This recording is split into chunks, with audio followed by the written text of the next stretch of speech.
langsung aja ke bahasan tahun kemarin.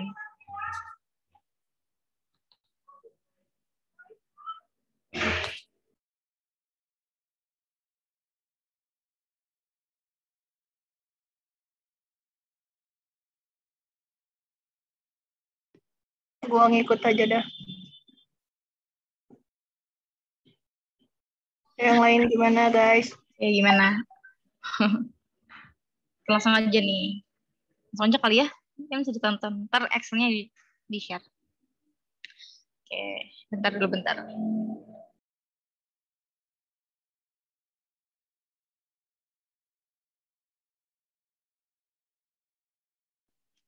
Oke, jadi ini soal tahun 2019-2020, tahun kemarin. Sebenarnya ada di Panta, cuman ada beberapa perbedaan yang aku kerjain sama Panta karena apa ya, beda asumsi kali.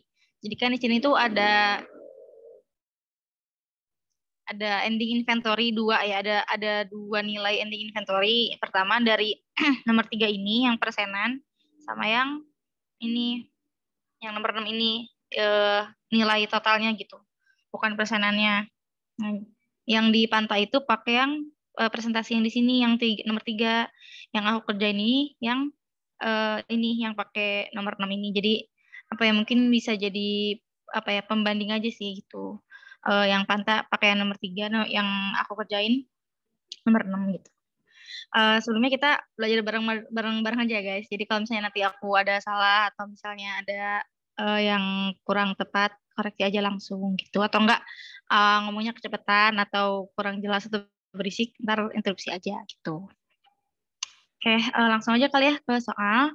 Jadi soalnya ini akuntansi kantor pusat dan cabang. Langsung aja. Selama tahun 2019, PT Abdi membuka 3 cabang, yaitu cabang Jogja, cabang Cirebon, dan cabang Semarang. Kurang gede ya kayaknya. Coba gedein. Ada 3 cabang. Pertama cabang Jogja, cabang Cirebon, sama cabang Semarang. Ketiga cabang tersebut mulai beroperasi pada pertengahan 2019. Nah, ini harus diperhatiin juga ya teman-teman. Soalnya itu mulai beroperasi pada pertengahan tahun 2019. Jadi kalau misalnya nanti ada apa ya, depresiasi expense gitu-gitu, hitungnya dari mulai bulan apa ya, Juli ya berarti. Jadi intinya dari pertengahan 2019 gitu, bukan dari awal tahun. Itu. Terus kebijakan akuntansi setiap cabang adalah pertama, akuntansi aset tetap itu terpusat, di mana pusat yang menyelenggarakan catatan akuntansi aset tetap untuk aset tetap yang digunakan oleh pusat maupun cabang. Jadi kayak yang udah jelasin kemarin, ada 2 kondisi kan. Pertama, asetnya itu dicatat oleh pusat, dan kedua asetnya itu dicatat oleh cabang. Nah, untuk soal ini akuntansi asetnya itu terpusat, jadi dicatatnya oleh pusat gitu. Nah, tapi di sini dijelasin, namun beban penyusutan aset tetap dibebankan dan dicatat di pembukuan masing-masing cabang gitu. Jadi depresiasi expense-nya itu tetap dibebankan ke masing-masing cabang meskipun si aset tetapnya nanti ditulis di pusat gitu. Yang B, pembayaran biaya asuransi toko dan biaya iklan dilakukan secara terpusat dan dibagi secara proporsional berdasarkan rasio penjualan. Nanti di sini bakal dikasih tahu juga berapa proporsinya setiap cabang. Terus yang C, cabang memperoleh persediaan barang dagang dari pusat dan termasuk keluar. Jadi cabang ini nggak semua apa ya, ada beberapa cabang yang dia tuh dapat barangnya nggak cuma dari pusat tapi juga dari vendor luar. Nah, nanti harus kita apa ya, identifikasi gitu. Perhitungannya harus dipisahin antara barang yang didapatkan dari pusat sama barang yang didapatkan dari vendor luar, karena nanti yang dari pusat itu bakal ada unrealized profit gitu. Jadi itu sih makanya harus dipisahin hitungannya gitu. Oke, dari 3 poin ini kan kita udah dapat poin-poin pentingnya ya. Pertama, aset tetap dicatat pusat, terus biaya asuransi dan iklan terpusat dibagi proporsional berdasarkan penjualan gitu. Langsung aja ke transaksi pertama. Di sini ada 3 cabang, jadi bakal lumayan rada banyak, tapi sebenarnya apa ya, sebanyak berapa cabang pun jurnal umumnya tuh sama aja gitu. Cuman emang agak ribet aja karena banyak. Gitu. Lanjut aja ya, langsung ke nomor 1. Nomor 1 ini pusat mengirimkan uang modal ke masing-masing cabang dengan rincian berikut. Pertama, masih ke Cirebon 300 juta, ke Semarang 400 juta, ke Jogja 350 juta. Ini aku bikin tabelnya Pertama kantor pusat. Oke, bentar ada iklan.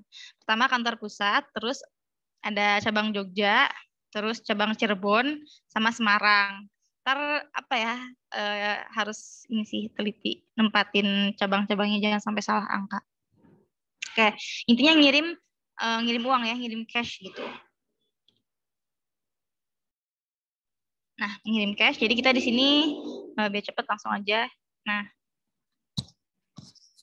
oke.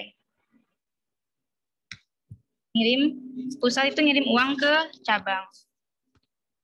Ngirim cabang berarti mendebit branch ya. Oke, salah. Di sini branchnya satu-satu atau enggak kita gabung aja jurnalnya semuanya. Jadi di debitnya pakai branch karena dia bakal menambah aset investasi pusat. Gitu. Terus pada cash itu digabung. Nah, kita lihat ya di sini yang Jogja itu berapa tadi? 350 ya. Ini yang Jogja 350. Terus yang Cirebon itu 300.000, yang Semarang itu 400.000. Cek lagi ya, takut salah. Yang Cirebon itu 300, yang Semarang itu 400 juta. Gitu. Oke, tinggal kita jumlahin aja. Jadi 1.050.000. Nah, nanti dicatat sama cabangnya gimana? Kebalikannya, kalau misalnya pusat pakai akun branch, cabang pakai akun home office. Nah, karena dia nerima cash, berarti di sini ya. Dia nerima cash, debitnya cash pada home office sebesar cabang Jogja itu tadi 350 juta. 350 juta. Nah, jadi karena nanti si akun home office cabang sama akun branch ini harus sama gitu jumlahnya. Karena kan mereka akun resmi lokal. Gitu. Nah, ini sama ya tadi akun cash, terus pada home office yang Cirebon itu tadi sebesar 300 juta. Terus yang Semarang sama cash pada home office sebanyak 400 juta. Itu yang cash. Ini ya, transfer cash tuh kayak gini aja sih akunnya. Oke, kita lanjut ke nomor 2. Nomor 2, kantor pusat itu memerintahkan masing-masing cabang beli peralatan dengan rincian sebagai berikut. Nah, ini cabang pusat memerintahkan cabang buat beli gitu. Nah, berarti yang beli itu kan cabang, jadi yang ngeluarin cash-nya itu cabang gitu. Nah, jadi tapi tetap yang nulis equipment-nya atau peralatannya itu pusat. Jadi kita tulis dulu di sini ya, di pusat. Tulis dulu dia mencatat peralatan. Ada equipment Cirebon, equipment per cabang ya nulisnya karena harga perolehan tiap cabang itu beda. Oke. Ada equipment Cirebon, equipment Semarang, sama equipment Jogja. Kayak kita tulis ya. Equipment Cirebon itu 200.000, equipment Semarang 240 juta, salah. Sama equipment Jogja itu 280. Cek lagi ya. Di sini Cirebon itu 200, Semarang itu 240, Jogja itu 280. Jangan sampai salah masukin angka.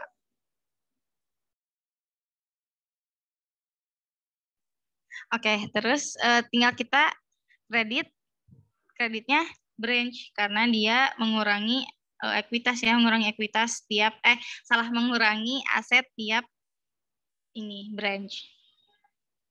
Nah, sama ya, tinggal samain aja angkanya. Nah, terus kenapa dia kreditnya branch? Karena kan nggak bayar nih, si pusat ini nggak bayar cash-nya, yang bayar cash-nya itu cabang gitu. Si pusat cuman nyatet equipment-nya aja. Jadi nanti di setiap cabang, nah setiap cabangnya ini ditulis kreditnya pada home office. Kenapa home office? Karena kan tadi kalau dikasih tahu kalau misalnya pencatatan akuntansi aset pusatnya ini dicatat oleh pusat gitu. Nah, ini pada cash sebesar total itu 280 juta.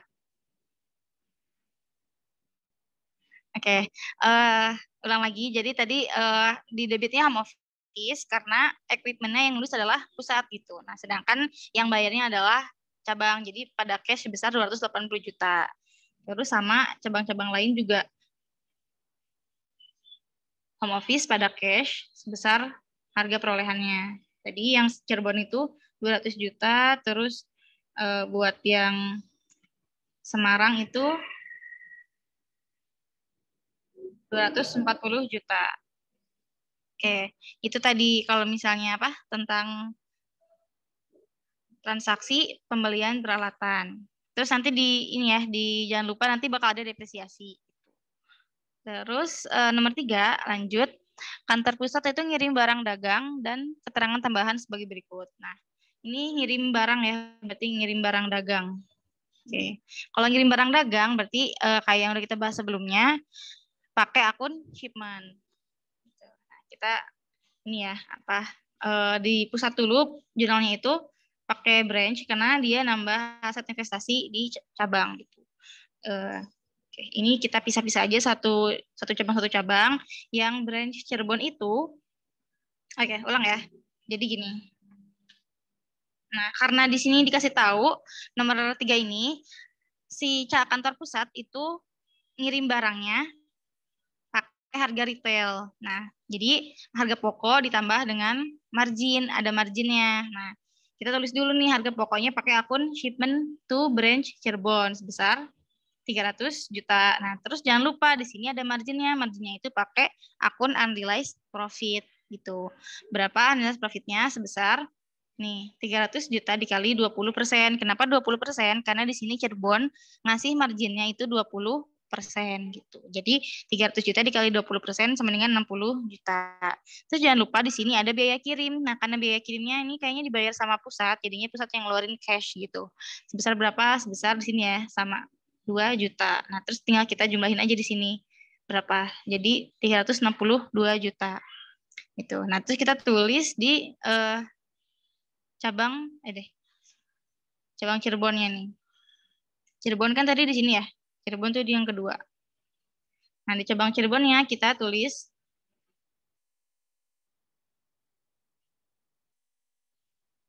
mana ya? Oh, ini nih. Kita tulis shipment. Karena apa ya? Karena dia nerima barang, berarti kan dia nerima shipment. Jadi itu karena nggak ada akun inventory, jadinya pakai akun shipment. Terus jangan lupa dibebankan juga ongkos kirimnya sebesar 2 juta ya. Terus nanti di cash-nya di cash home office. Nah, shipment-nya ini sama dengan 360. Kenapa 360? Karena si cabang itu nggak mengakui adanya unrealized profit. Jadinya mereka menjumlahkan shipment harga cost-nya ditambah dengan margin. Jadi udah di gross up 20% gitu. Jadi dia nulis shipment from home-nya sebesar 360 juta. Dari 300 tambah 60 juta gitu. Terus flat in-nya sama 2 juta. Nah, nanti di kreditnya sebagai home office 362 juta. Nanti kan sama ya home office Cirebon sama penulisan branch Cirebon sama dengan 362 juta gitu. Jadi harus sama, harus balance gitu. Terus selanjutnya yang Jogja, kita lihat Jogja ini ngirim harga pokoknya 400 juta. Jadi kita tulis di sini shipment to Jogjanya 400 juta. Nah, shipment to branch Jogjanya 400 juta, jangan lupa kita tulis unrealized profit-nya sebesar tadi ya, yang 400 juta dikali 22%, karena margin untuk Jogja ini 22%. Jadi 88 juta. Terus jangan lupa ongkos kirimnya ditulisnya kredit cash sebesar 4 juta. Nah, terus tinggal kita jumlah aja si akun branch-nya ini.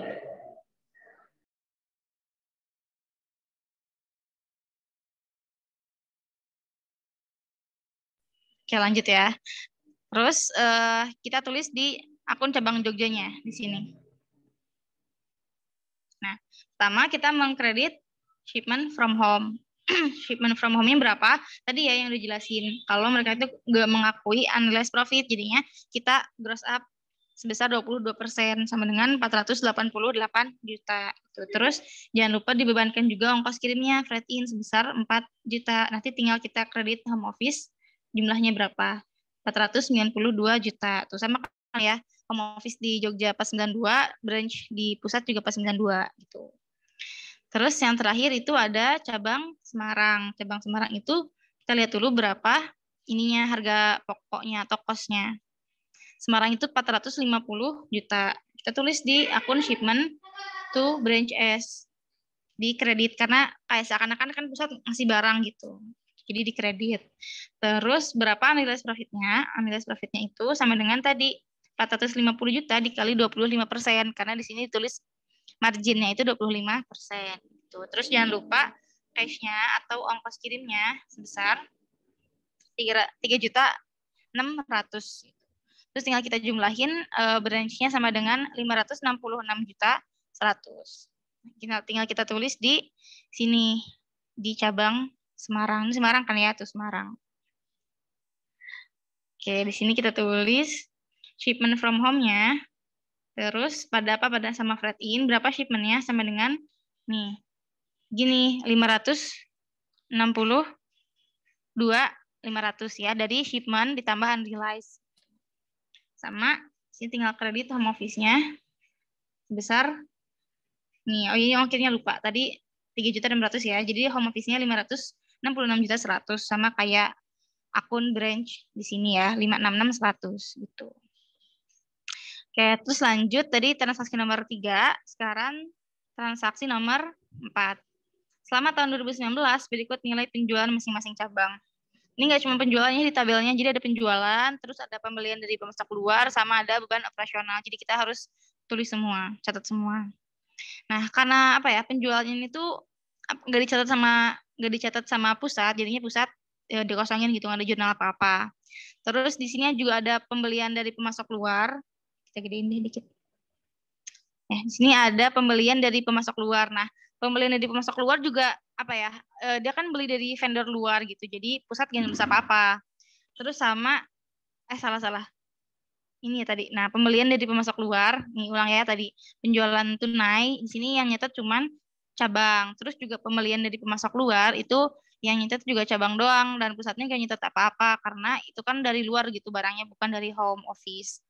Terus ada beban operasional. Nah, beban operasional ini kalau misalnya nggak diketahui dibayar oleh pusat, berarti itu menjadi tanggung jawab masing-masing cabang. Jadi kayak beban operasional biasa aja gitu. Karena kan di sini nggak ada tulisan pembebanan apa sih dibayar sama pusat gitu. Jadi kita tulis di sini satu-satu.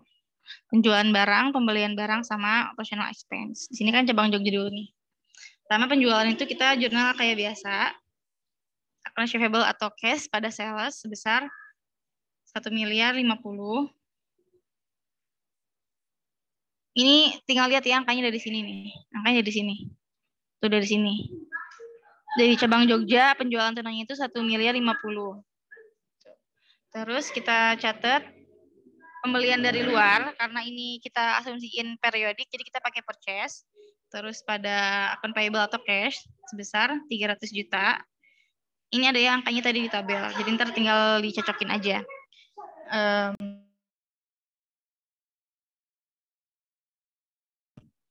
Terus terakhir ada operational expense.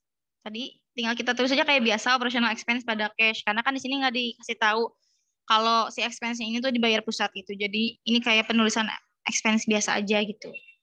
Sebesar berapa tadi? 300 juta juga. Gitu. Ini sama ya sama cabang-cabang lain ini juga tinggal kita tulis kayak biasa aja. Accounts receivable pada sales. Kalau cabang ini kan cabang Cirebon ya yang kedua. Sebesar 900 juta. Terus purchase pada account payable sebesar 200 juta. Terus di sini ada operational expense pada cash sebesar 200 juta juga. Nah, terus tinggal kita tulis juga di cabang apa ini? Semarang berarti ya. Accounts receivable pada sales sebesar 1.200.000. Terus purchase tulis akunnya sebesar 360 dan operational expense pada cash sebesar 240 juta. Nah, ini selesai ya. Jadi di sini di pusat nggak nulis apa-apa karena semua transaksi ini nggak berhubungan sama pusat nih. Kalau misalnya bisa dilihat ya, kalau misalnya nggak ada hubungannya sama pusat, ini nggak ada akun home office gitu. Karena ini nggak ada hubungannya sama pusat. Beda kayak di atas, karena di atas itu berhubungan sama pusat, jadinya ada akun home office dan ada akun branch gitu. Jadi gitu aja. Kalau misalnya transaksinya berhubungan antara home office sama branch, berarti pakai akun home sama branch gitu. Terus lanjut ya nomor 5. Kita gedein dikit. Maaf. Nomor 5, selama tahun 2019 kantor pusat itu bayar biaya iklan sebesar 200 juta. Biaya ini dibagi secara proporsional ke kantor pusat dan 3 cabang lainnya dengan rasio kantor pusatnya 2, cabang Cirebonnya 3, cabang Semarangnya 3, cabang Jogjanya 2. Nah, karena ini dikasih tahu ya kalau misalnya pusat itu membayar biaya iklan sebesar 200 juta. Jadi seluruh biaya iklan tuh dibayarnya sama pusat, tapi nanti pembebanannya dibagi ke tiap cabang gitu. Oke, tulis. Di sini kita berarti si pusatnya itu nulis dulu expense-nya. Nulis dulu expense-nya. Ini sebenarnya bisa prepaid sih, cuman aku asumsinya ini nggak prepaid gitu. Expense-nya ditulis dulu, cash sebesar 200 juta.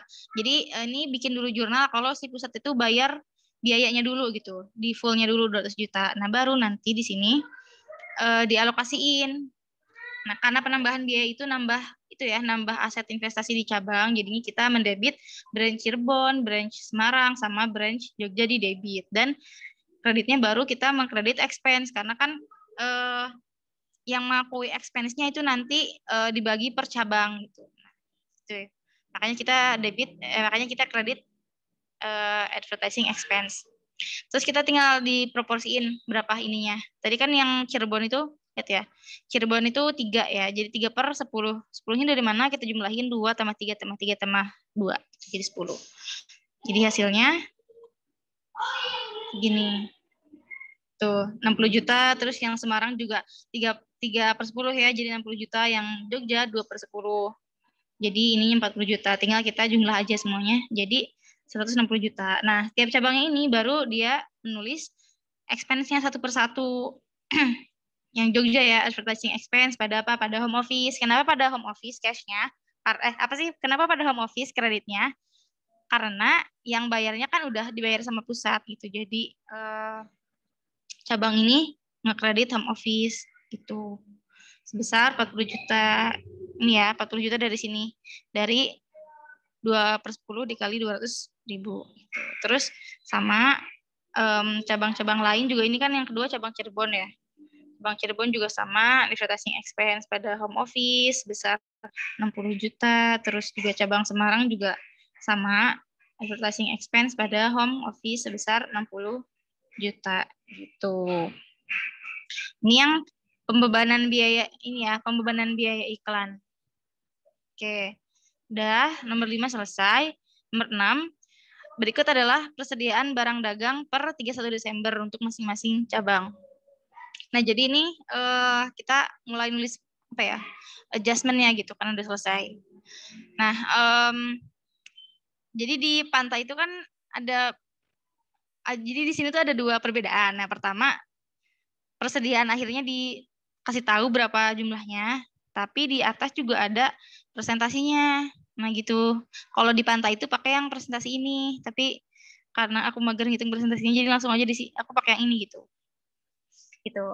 Nah, terus ini kita lewat aja dulu ya, nomor 7 dulu aja. Pada akhir tahun, masing-masing toko cabang diwajibkan transfer uang ke pusat dengan besaran 10% dari nilai penjualan dari salesnya. Nanti ini yang nomor 6 ini dibutuhkan buat adjustment sih, nanti yang bakal kita hitung berapa sih unrealized profit yang terrealisasi. Jadi, tapi kita ngerjain nomor 7 aja dulu. Nomor 7 itu jadi intinya si cabang ini transfer cash ke pusat. Nah, sebesar 10% dari tiap penjualan mereka. Karena dia nerima cash pusatnya, berarti dia mendebit cash di debit si pusatnya. Baru mengkredit branch Jogja, branch Cirebon, sama branch Semarang. Sebesar apa? Sebesar tadi nilai penjualan 10% dari nilai penjualan nih. Kalau misalnya yang Jogja berarti 1.050.000 dikali 10% gitu. Jadi 105 juta. Terus yang Cirebon juga, yang Cirebon sama penjualan dikali 10%, terus yang Semarang juga si salesnya dikali 90% nih. Ini yang Cirebon tuh 900 juta dikali 10%, terus yang Semarangnya 1.200.000.000 dikali 10%, samanya 120 juta. Ini cashnya tinggal kita jumlahin aja, total sama dengan 315 juta. Nah, nanti setiap cabang juga nulis mendebit home office, karena kan ini transaksi dengan pusat gitu. Kreditnya cash sebesar tadi ya, kalau yang Jogja itu 105 juta. Terus yang yang Cirebon itu sebesar 90 juta, yang Semarang itu sebesar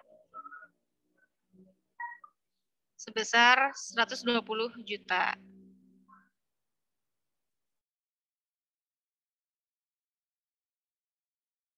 Oke, jadi gitu tadi transaksi transfer cash dari cabang ke pusat. Sama aja sih kayak tadi transfer barang, cuman ini nggak ada andilas itu karena langsung cash kan gitu. Nah, terus sekarang kita bikin jurnal penyesuaian. Jurnal penyesuaian. Nah, jurnal penyesuaiannya ini ya, tadi karena setiap cabang itu disuruh beli equipment, jadi kita harus bikin ini harus bikin depresiasi expense. Gitu. Kita tulis depresiasi expense-nya.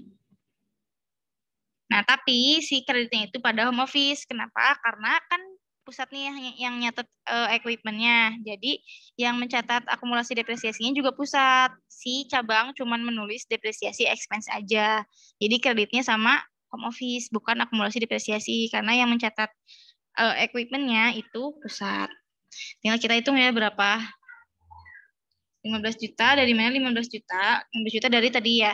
Harga perolehan sebesar 280 juta tadi, dikurangi nilai sisa. Dari mana nilai sisanya? Nilai sisanya dari sini, dari tabel nomor 2. Yang Yogyakarta kan 280, nilai sisanya 40 juta, dibagi 8 tahun. Terus jangan lupa, tadi kan kita baru mulai, baru memulai cabang ini tuh di pertengahan 2019. Nah, karena di sini nggak ada tanggalnya, cuman ada angka 1-2 doang, jadi kita asumsiin kalau ini tuh dibeli di pertengahan tahun gitu. Jadi jangan lupa nanti dibagi 2 atau dikali 6/12 gitu. Jadi jangan sampai lupa itunya.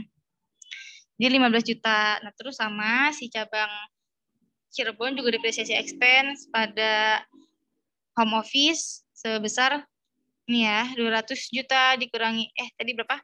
Harga perolehannya 200 juta dikurangi 20 juta dibagi 8 dibagi 2 karena pertengahan tahun. Sama. Terus yang cabang Semarang juga sama. Kita tulis depresiasi expense pada home office besar 10 juta. Tadi perhitungannya sama kayak cabang-cabang lainnya. Nah, terus di sininya ya karena ini cuma penyesuaian cabang doang ya, ntar ditulisnya di sini. Kita bahas aja sekalian. Ini penyesuaian ininya, pusatnya. Nah, dia mendebit setiap branch. Karena kan kalau misalnya expense yang dibebankan ke branch itu nantinya bakal menambah investasi di pusat. Jadinya kita mendebit branch Jogja, Cirebon, sama Semarang. Pada apa? Pada akumulasi equipment. Karena kan tadi udah dibilang ya, karena pusat yang menulis equipment-nya, jadi yang nyatet akumulasi equipment-nya itu adalah pusat. Terus equipment C sama equipment S nilainya sama ya kayak tadi. Tinggal kita salin lagi aja. 15 juta, 11.250, terus 15 juta, 11.250 sama 10 juta. Nah, ini udah ya nulis penyesuaian depresiasinya. Penyesuaian depresiasi. Nah, sekarang kita ke sini, ke tabel pembantu. Jadi tuh ini gunanya untuk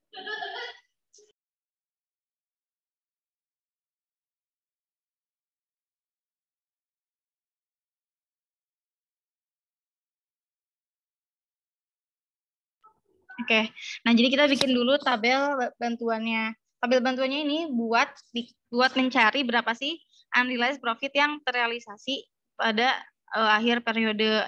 Kan tadi di sini ini ya ada perbedaan harga perbedaan nilai shipment antara pusat sama cabang. Nah, jadi perbedaan itu adalah unrealized profit. Nah, si unrealized profit ini nanti di akhir periode harus disesuaikan berapa sih yang terrealisasi gitu dari penjualan selama 1 tahun atau 1 periode. Kalau di sini kan berarti setengah periode ya, karena baru mulai pertengahan 2019. Oke, terus pertama kita ini tuh dibikin kayak alur inventory gitu, kayak kita nyari COGS gitu, tapi kita hitung unrealized profit-nya. Pertama, untuk kita cari dulu berapa sih beginning inventory-nya. Nah, beginning inventory-nya itu nggak ada ya. Kenapa nggak ada? Karena kita lihat di sini nih. Di soalnya.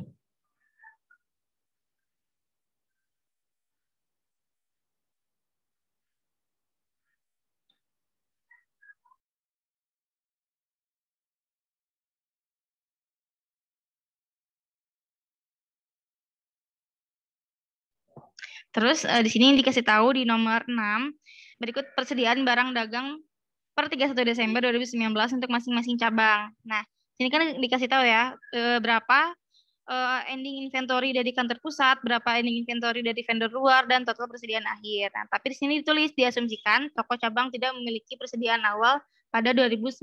Karena kan tadi di sini dikasih tahu kalau baru mulai beroperasi itu pertengahan 2019. Jadi kita tinggal ini kita kosongin aja tabel yang beginning inventory-nya. Terus purchase-nya, jadi ntar kita tambahin purchase-nya.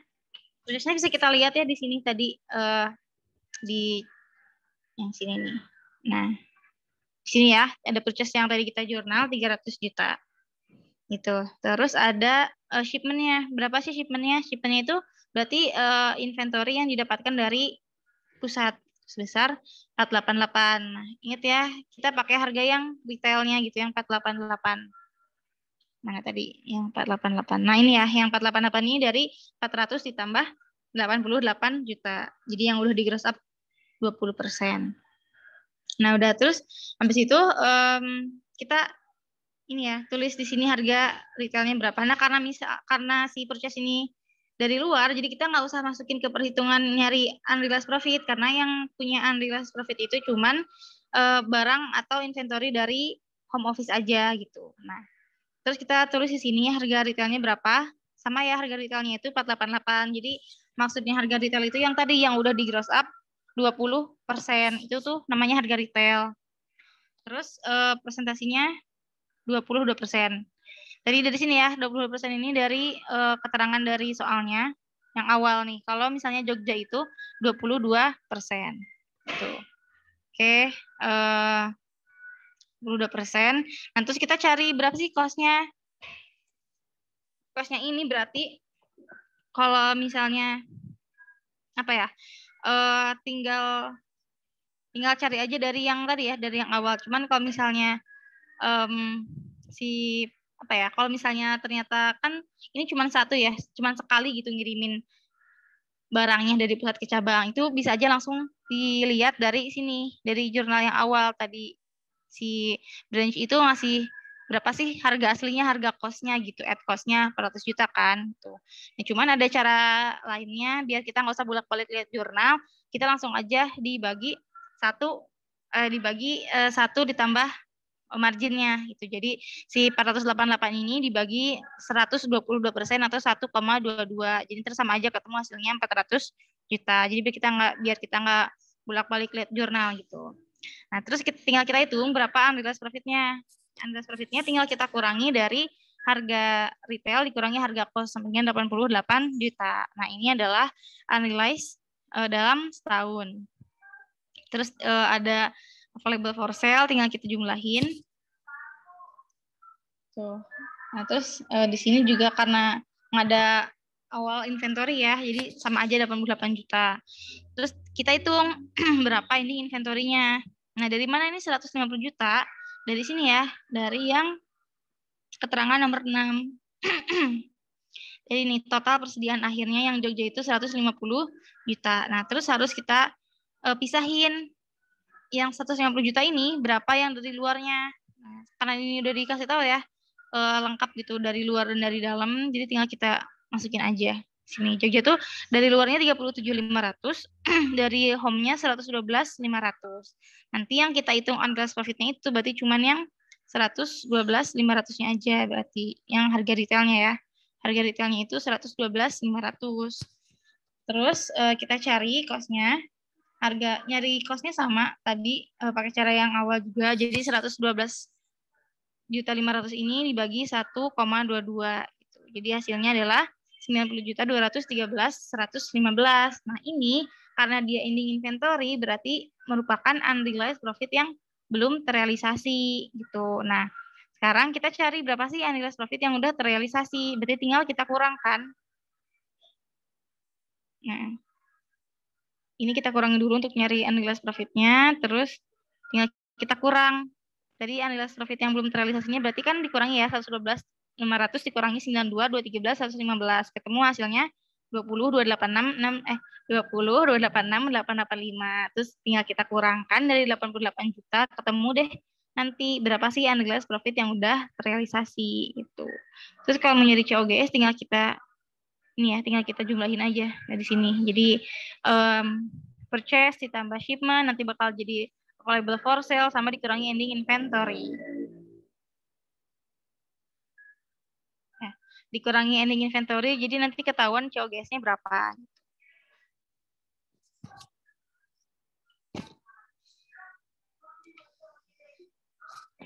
Oke, terus selanjutnya kita ngitung buat branch Cirebon.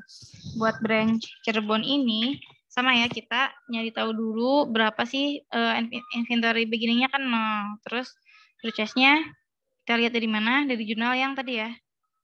Yang sini nih, dari yang Cirebon tuh 200 juta yang tadi purchase beli barang vendor luar tuh sebesar ini ya 200 juta. Terus selanjutnya cari berapa shipment from home office-nya. Tadi kayak yang udah kita tahu shipment itu 360. Bisa dicek ya biar cepat. 360 terus harga retailnya berarti sama ya 360, baru ketika kita nyari harga kosnya itu dibagi 360 dibagi 1,2 gitu. Kalau misalnya marginnya 25 berarti tinggal dibagi 1,25 gitu. Ntar ketemu costnya berapa, terus nyari unrealized profitnya tinggal kita kurang sebesar 60 juta. Terus ini available for sale, tinggal dijumlahin. Jumlahin dari sini. Terus nanti di sini nggak usah ditulis ya. Nah, terus ini yang ending. Yang endingnya besar 130 juta. Kita cek lagi ya di sini. Ini yang Semarang, yang Cirebon berarti ya. Kita cek yang Cirebon itu total persediaan akhir seluruhnya 130, dari luarnya 22 juta. Oke, kita tulis di sini, masukin di sini. Nah, sini beginningnya kosong, ini Semarang. Ending inventory 130 juta, tadi dari luarnya sebesar 22 juta. Jadi kita nyari yang pure dari home office-nya itu berapa, tinggal kita kurang ya. Total dikurangi yang dari luar, dengan 108 juta. Sebenarnya yang 108 juta ini tadi ditulis juga sih di tabel, jadi tinggal dimasukin aja. Ini 20%, terus nyari cost-nya sama. Caranya si 108 ini dibagi 1,2, ntar ketemu harga cost-nya, add cost-nya. Terus untuk nyari unrealized profit-nya tinggal kita kurangi harga retail dikurangi harga cost. Gitu. Nah, nanti di sini udah ketahuan kan unrealized profit selama setahun dan unrealized profit yang belum terrealisasi karena belum terjual. Nah, berarti untuk nyari tahu unrealized profit yang udah terrealisasi tinggal kita kurangin aja. Gitu. Nah, udah ketahuan nih berarti unrealized profit yang di awal tadi yang udah terrealisasi itu sebesar 42 juta untuk cabang Cirebon. Nah, ini kita hitung COGS-nya, tinggal kita kurangi aja ini, kurangi ini. Ketahuan COGS-nya segini, 430 juta. Itu ini untuk yang cabang Cirebon. Sekarang kita bikin buat cabang Semarang. Buat cabang Semarang juga ini karena nggak ada bikin inventory, jadi nggak usah diisi. Terus purchase-nya 360, terus shipment-nya sebesar 562.500. Nah, yang purchase-nya kita nggak usah hitung unrealized profit-nya ya, jadi langsung aja ke shipment from home office-nya. Nah, yang 562.500 ini harga retailnya sama ya, karena yang udah di cross up. Nah, untuk nyari cost-nya, karena ini presentasi marginnya 25%, berarti pakai ini rumus yang 562.500 dibagi 1,25 atau 450 juta cost-nya. Berarti unrealized-nya sama dengan 112.500 dikurangi gitu. Terus available for sale-nya tinggal kita tambahin. Oke. Ini terus Nah, ini yang ending ya. Yang endingnya kita lihat di tabelnya itu 140 juta. Kita cek lagi di sini. Yang Semarang itu 140 juta ya totalnya. Yang dari luarnya 42.400. Tinggal kita tulis ya, masukin ke sini. Dari outside-nya itu 442.400. Nah, jadi buat nyari harga retailnya sampai dengan si 140 ini dikurangi 42.400 gitu. Terus sama cara nyari, kan itu harga retailnya, berarti harga kosnya dibagi 1,25 dan tinggal dikurangi, jadi nanti ketahuan berapa sih unrealized profit yang belum terrealisasi. Nanti tinggal kita kurangi si 112.500 ini dikurangi 19.520, jadi hasilnya 92.980 untuk unrealized profit yang sudah terrealisasi. Terus di sini juga jangan lupa kita tulis OGS-nya biar gampang. Terus oke. Nah, sebenarnya buat apa sih ini? Buat apa sih kita nyari tahu berapa unrealized profit yang udah terrealisasi? Nah, nanti itu ini bakal kita apa ya? Bakal kita sesuaikan gitu di penyesuaian pusat. Gitu. Pakai di jurnal penyesuaian kantor pusat. Kenapa di pusat doang? Karena kan yang mengakui adanya unrealized profit itu cuma pusat doang, sedangkan cabang tuh nggak mengakui adanya unrealized profit. Tapi sebelum kita ke kantor, sebelum kita ke penyesuaian kantor pusat, kita bikin dulu jurnal penutup. Nah, jurnal penutupnya ini pertama ini sih kayak jurnal penutup transaksi biasa aja gitu. Jadi kita nge-debit sales, terus karena ini periodik ya, jadi kita debit juga, kita munculkan ending inventory-nya berapa, terus kita kredit apa nih purchase-nya, pokoknya biaya-biayanya dikredit lah gitu. Ada shipment from home, terus ada freight in, terus ada personal expense, terus ada advertising expense, terus ada depresiasi expense. Terus karena nggak ada beginning inventory, jadi kita nggak usah mengkredit beginning ya. Biasanya kalau misalnya ada beginning inventory-nya, kita kredit juga beginning inventory. Tapi karena di sini nggak ada, jadi kita nggak mengkredit beginning inventory. Terus tinggal kita masukin deh nilai-nilainya. Purchase-nya berapa, terus shipment-nya tadi kan sebesar 488. Terus tadi ongkos kirimnya atau freight-nya 4 juta, operational expense-nya 300 juta, advertising-nya 40 juta, dan depresiasinya 15 juta. Nah, terus ending inventory-nya kita masukin seluruhnya ya, yang 150 juta tadi. Baik dari luar maupun dari home office. Kita tulis semuanya di sini. Terus sales-nya sebesar 1 miliar 50. Nah, nanti kita tinggal cari berapa sih income summary-nya. Income summary-nya ini tuh untuk memunculkan berapa sih nilai net income dari dari cabang Jogja ini. Tinggal kita kurang. Hasilnya adalah 53 juta. Nanti jangan lupa di sini ditutup juga si income summary-nya terhadap home office. Nah, karena kan home office ini akun ekuitas ya, jadi kita tutup jadi menambah ekuitas cabang itu si net income ini. Sebesar 53 juta. Nah, di sini juga sama. Kita kredit sales dan ending inventory dan mengkredit semua beban-beban atau biaya-biaya.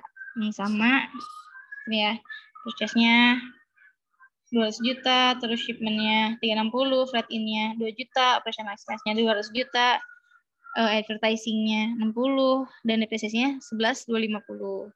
Terus ending-nya tadi 130 juta ya yang total, sama sales-nya 900 juta. Jadi ketemu nanti income summary-nya 196.750. Yang kita langsung masukin ke sini, ke jurnal penutup ya. Jadi nanti ditutup net income-nya. Nggak ditutup, jadi si net income ini nanti bakal menambah ekuitas itu. Terus sama ya di sini jurnalnya, tinggal kita masukin aja tadi yang udah kita ketahui, salesnya berapa, terus endingnya berapa, terus purchase-nya, shipment-nya, terus freight in-nya berapa, terus operational expense-nya, advertising expense sama depreciation expense. Kita cari berapa income summary-nya. Terus kita baru tutup juga ininya, net income-nya. Nah, udah ketahuan kan ini jurnal penutup dari semua cabang gitu. Di pusat yang ada penutup ya. Tuh. Nah, udah sebenarnya buat nyari apa ya? Income summary atau net income-nya bisa pakai tabel juga biar ya buat make sure gitu apa sih pakai tabel jadi ntar ditulisin apa sih salesnya berapa, COGS-nya berapa sama biaya-biayanya berapa, cuman biar cepat langsung aja di jurnal sini gitu ngitungnya jadi biar kita nggak usah hitung 2 kali gitu. Nah terus kita ke jurnal penyesuaian kantor pusat sama kayak apa ya sama kayak jurnal anak sama induk jadi nanti kita bakal ngejurnal income ya income dari tiap branch. Nah ini karena net income itu nambah aset kan ya di pusat. Jadi kita tulis di debitnya itu branch Jogja sebesar berapa? 53 juta. Tadi ya yang net income 53 juta. Terus yang Cirebon itu sebesar 196.750, yang Semarang itu 103.900 yang ini nih. 103.900 ya tadi net income tiap cabang. Terus income from branch-nya kita gabung aja. Jadi 353, 650. Nah, terus jadi pusat itu mengakui income-nya nggak cuman dari ini ya, nggak cuman dari perhitungan net income cabang aja, tapi juga atas realisasi dari unrealized profit yang dicatat di awal gitu. Nah, jadi ada 2 kali. Bukan 2 kali ya. Iya, ada tambahan gitu, ada tambahan income. Nah, karena tadi udah terrealisasi unrealized profit-nya, kita harus nge-debit gitu kan tadi jurnal di awal tuh kredit ya unrealized profit-nya. Jadi kita harus mendebit atau menyesuaikan berapa unrealized profit yang udah terrealisasi. Jadi kita ini dulu mendebit unrealized profit pada apa? Pada income from branch. Jadi ini ada income tambahan gitu. Nah, sebesar berapa? Sebesar tadi yang udah kita hitung pakai tabel.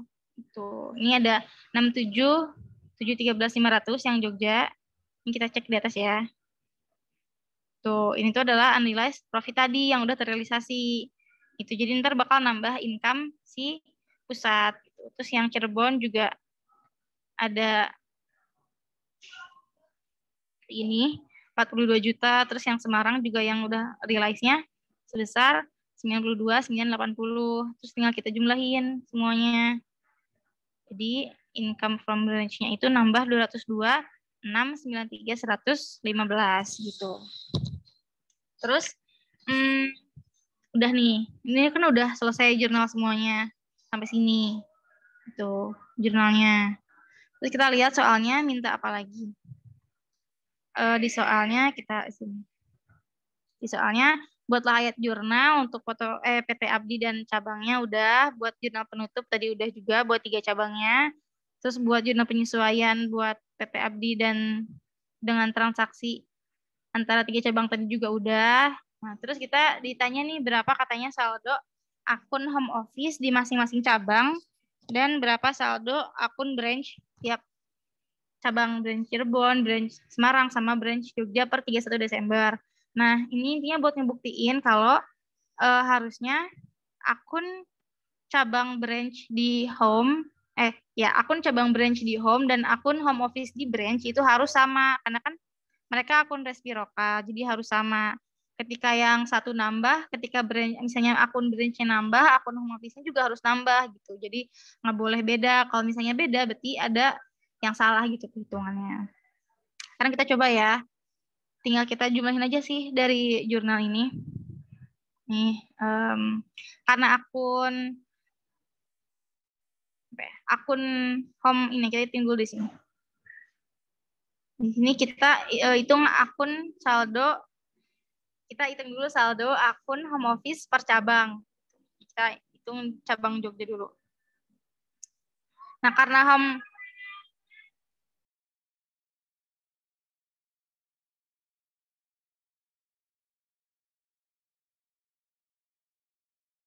Nah, terus lanjut ya.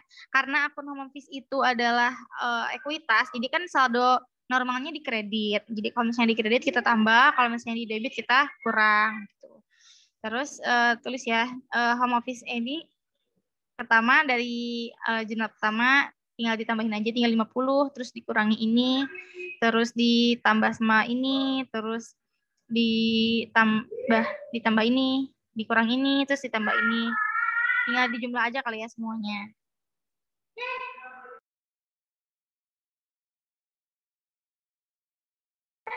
Lupa masih di mute. Nah, sebenarnya tinggal kita cek aja nanti. Aku udah bikin ininya juga sih.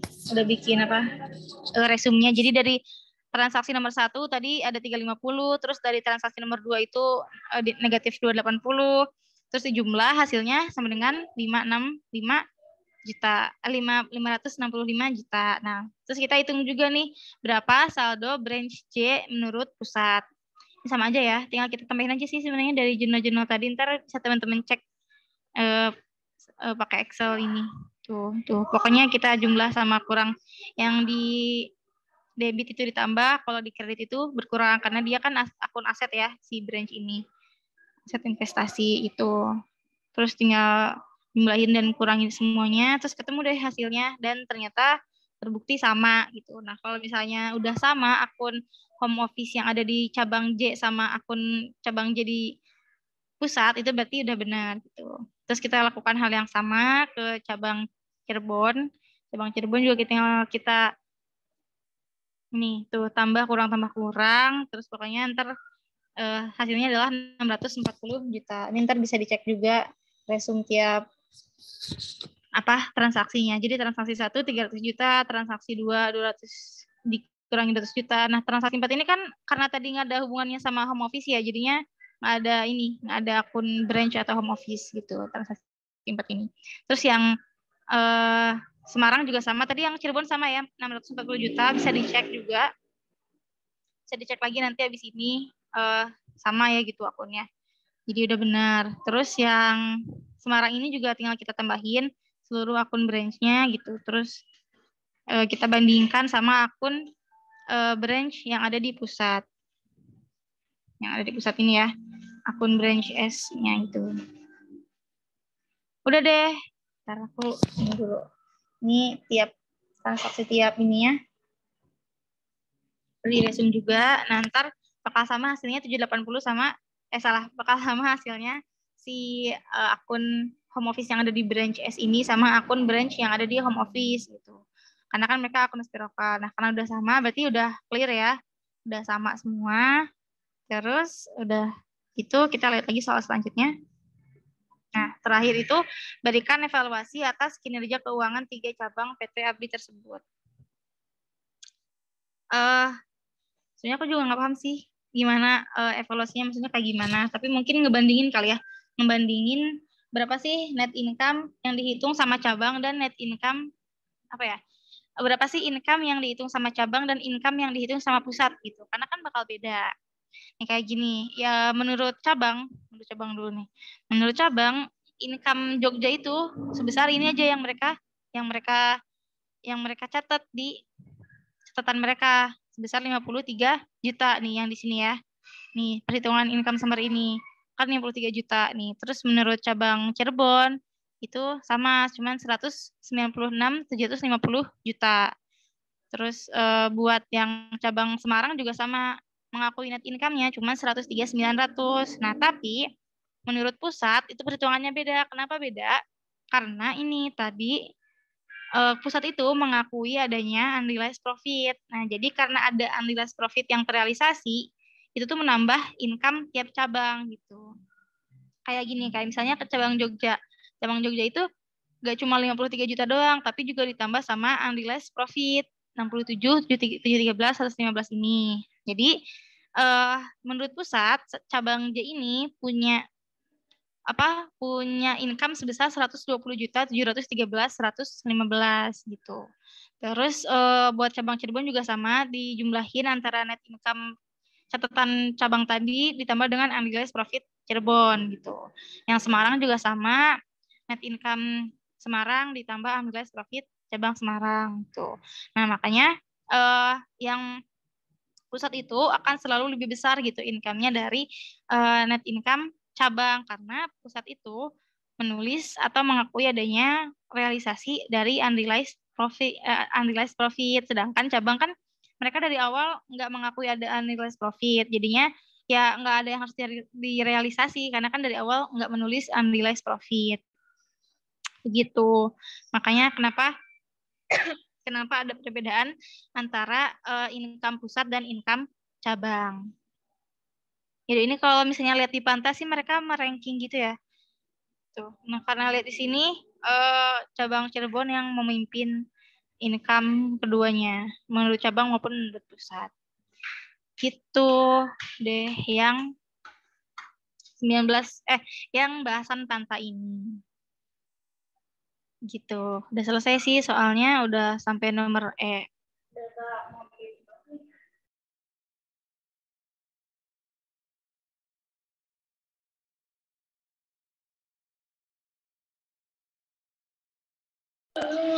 Gimana teman-teman dari bahasan yang tahun lalu ini, ada yang mau ditanyain nggak? Atau mungkin ada masukan atau koreksi boleh?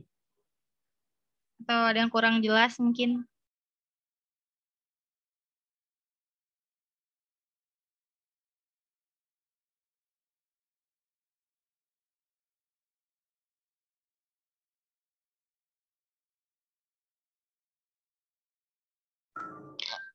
Kalau nggak ada, lanjut aja kali ya ke konsinyasi. Oke, nanti ini di-share deh Excel-nya. Atau mau bahas ini? Yang tahun ini?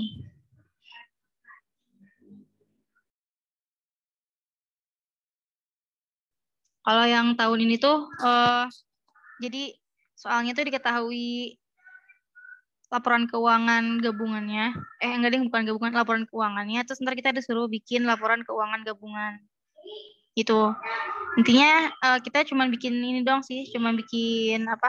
Jurnal eliminasinya aja. Habis itu tinggal kita masukin ke sini. Gitu. Mau dibahas gak atau mau langsung ke konsinyasi aja? Boleh, Hasmi.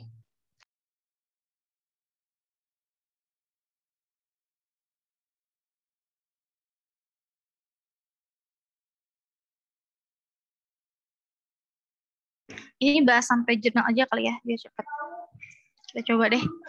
Jadi tuh di soal ini kan kita ketahui nih laporan keuangan dari home office sama branch-nya. Terus kita suruh bikin ininya laporan keuangan combine-nya yang digabung. Kalau buat nyari yang ini sih kita ini sih cari dulu ini sebelum membuat kertas kerja kita melakukan analisis terhadap perjalanan saldo unrealized profit.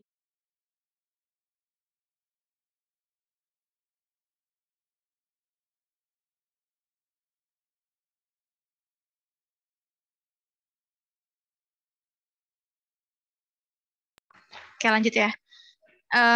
Kayak tadi ya, kita bikin dulu kertas kerja apa sih? Ini kertas kerja bantuan, tabel bantuannya. Itu biar kita tahu apa aja sih, berapa sih unrealized profit yang udah terrealisasi dan yang belum terrealisasi. Pertama, karena cuma satu branch-nya, kita cari dulu beginning inventory-nya berapa. Beginning inventory ini bisa kita lihat ya, di sini nih ada. Beginning inventory-nya 104 juta. 104 juta ini dari sini ya. Nih, dari bikin inventory ini nih, yang dari perhitungan COGS di sini. 104 juta. Tuh. Terus untuk purchase-nya 120 juta, bisa kita lihat di sini juga. Nih, purchase-nya cabangnya 120 juta. Terus ada shipment-nya. Shipment-nya ini sebesar 240 juta, ada juga di tabel sini, masukin. Terus ada, tinggal kita jumlahin buat available for sale-nya. Terus ending-nya kita lihat 114 juta. Dari mana? Dari sini ya, dari ending inventory 114 juta ini, atau bisa dilihat di aset sini. Di aset bagian sini nih. Aset sini kan ada merchandise inventory 114 juta, karena bakal sama ya. Inventory yang ditulis di laporan keuangan sama ending inventory yang di COGS itu sama, 114 juta. Terus buat COGS-nya tinggal kita kurangi aja. Available for sale dikurangi sama ending inventory. Nah, terus sekarang kita cari buat unrealized profit-nya. Nah, itu dari mana? Pertama, di sini ya, dari beginning inventory. Nah, beginning inventory-nya ini, kita lihat dari luar itu 20 juta, dari mana? Kita lihat ada di sini, keterangan di bawah. Nah, dalam beginning inventory, branch, 84 ribunya itu diperoleh dari kantor pusat, dan marginnya 20%, dan 20.000 dari luar. Nah, kita kan udah tahu ya, berarti tadi beginning inventory-nya ini Totalnya 104 juta, dari luarnya 20 juta. Jadi harga retailnya tinggal kita kurangi aja sama dengan 84 juta. Nah, buat jadi kosnya berarti tinggal kita bagi aja si 84 juta ini per 1,2. Dari mana 1,2? Tadi kan dikasih tahu kalau margin dari pusatnya itu sebesar 20%. Terus ketahuan kosnya 70.000, jadi unrealized profitnya itu sebesar nih ya, dikurangi 84 dikurangi 70.000. Terus buat purchase-nya kita nggak usah hitung UP-nya karena nggak ada UP-nya. Terus untuk shipment-nya, karena shipment itu seluruhnya dari home office kan 250 juta, jadi nggak ada yang dari luar. Harga retailnya tinggal kita tulis lagi di sini karena sama 250 juta. Terus kita cari kelasnya tadi sama caranya kayak yang awal, kita bagi 1,2 jadi ketahuan 200 juta kosnya. Terus untuk unrealized profit-nya itu tinggal kita kurangi jadi 40 juta. Terus tinggal available for sale-nya tinggal kita tambahin aja. Terus ending inventory-nya nih ada 114 totalnya. Sekarang kita lihat berapa sih yang dari luar dan berapa yang dari home office. Kita lihat di keterangan sini.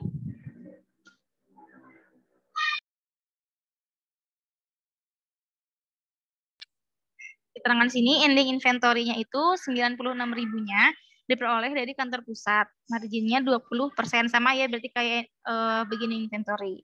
Dan 18.000 pembelian dari luar atau dari vendor luar gitu. Terus tinggal kita masukin ke sini. Masukin ke sini. Berarti tadi dari luarnya itu sebesar 18 juta. Nah, berarti retailnya tinggal kita kurang sama dengan 96 juta. Terus kita cari juga berapa sih cost-nya atau harga aslinya, itu sebesar 80 juta dari 96 juta per 1,2. Ntar kita tinggal cek unrealized profit-nya sebesar 16 juta. Nah, berarti yang 16 juta ini adalah unrealized profit yang belum terrealisasi. Nah, untuk nyari tahu berapa yang terrealisasinya tinggal kita kurang aja. Oke. Tinggal kita kurang jadi 54 dikurangi 16 sama dengan 38 juta. Nah, ini adalah unrealized profit yang udah terrealisasi. Gitu. Oke, sebenarnya kita cuma nyari itu doang hitungannya, terus kita langsung ke jurnal eliminasi.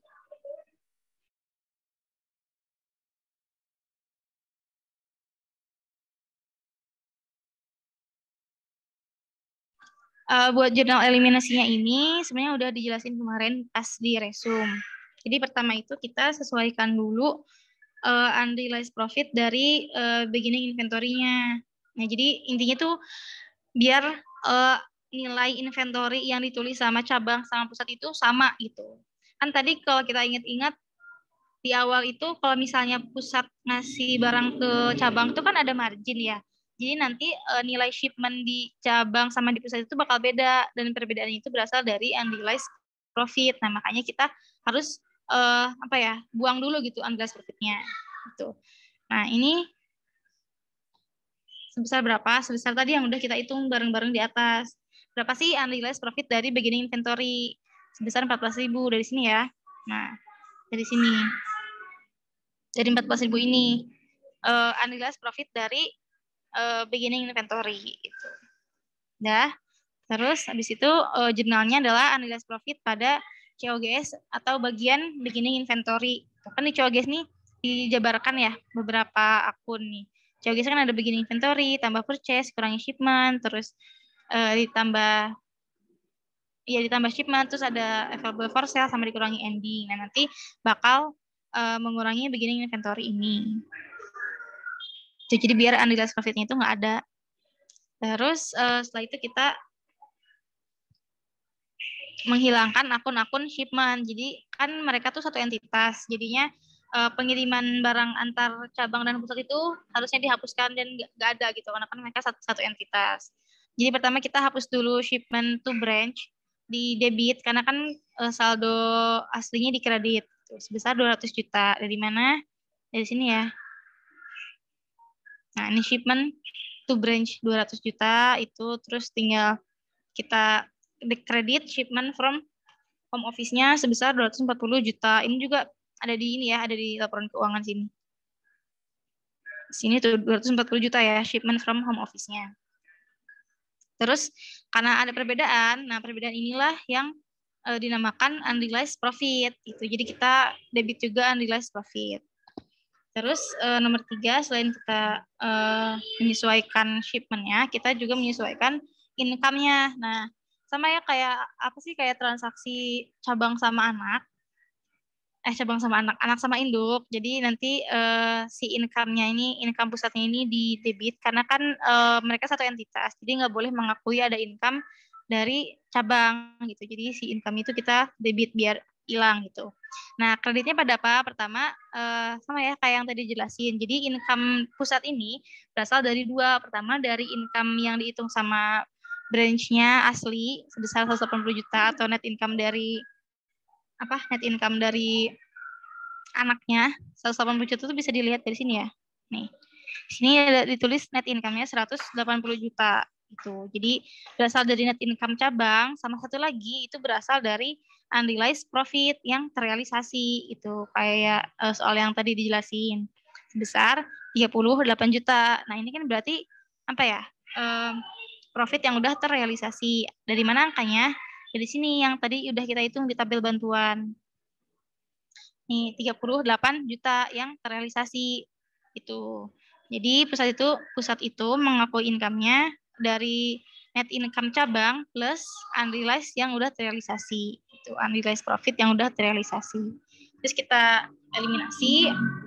Nah, terus habis itu selain kita menyesuaikan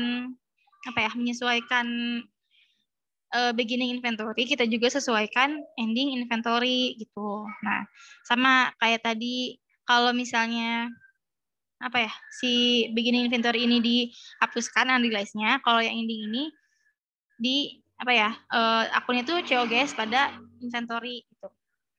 Ini untuk menyesuaikan saldo inventory tadi kan ada perbedaan dari unrealized ya. Nih, ada perbedaan dari unrealized profit. Nah, ini kita isi 16.000 dari mana angkanya? Angkanya dari tadi juga, dari tabel yang udah kita bikin di atas. Nah, 16.000 ini dari sini, unrealized profit yang belum terrealisasi atau unrealized profit dari si ending inventory ini. Itu. Jadi biar si ending inventory ini nilainya baik cabang maupun pusat sama gitu. Terus yang terakhir kita jurnal ini menghapus akun home office atau menghapus ekuitas home office di branch gitu. Karena dia ekuitas, jadi kita mendebit itu biar hilang akunnya sebesar 250 juta. Nah, 250 juta ini dari mana? Dari sini ya. Nih, kita lihat di mana ya? Nah, di sini nih, di akun home office post ini. Oh, salah. Nah, ini nih, home office pre-closing ini. Jadi, di branch-nya kan akun ekuitas home office ini ada 250.000 dan harus kita eliminasi karena akun home office sama branch ini resiprokal gitu. Jadi, harus dieliminasi di akhir periode sebesar 250 juta. Gitu, nanti ini udah selesai sih, cuma segini doang eliminasinya. Nanti seperti biasa si eliminasi angka-angka jurnal eliminasi ini dimasukin ke sini. Nah, dimasukin ke sini. Dimasukin ke laporan keuangan gabungan. Kalau misalnya di anak induk kan konsolidasi, kalau di sini combine, jadi gabungan antara kantor pusat dan cabang gitu. Ya saja sini tinggal masukin, terus tinggal kita jumlahin dan ketemu. Dan jadi deh si laporan keuangan kombinasi ini. Gitu.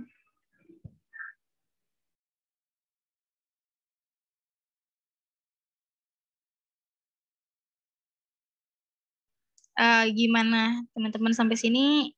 Ada yang mau ditambahin nggak? Atau mau bertanya atau masih bingung?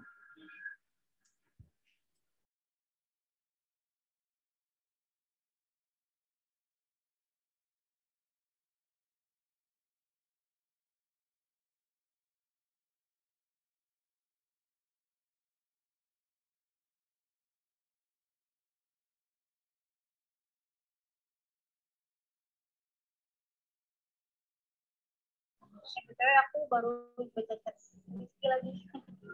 Tadi salah ya, aku pakai Asia yang penjualan tunai. Ini bajunya.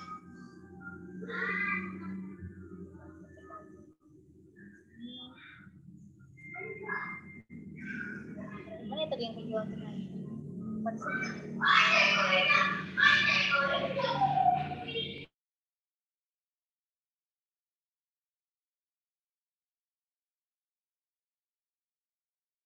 Tadi di mana ya Ki yang penjualan tunai? Lupa aja. Sini apa di yang ini? Ini di sini deh. Ya tadi kalau misalnya penjualan tunai ini ya guys. Harusnya pada benar. Thank you Rizky.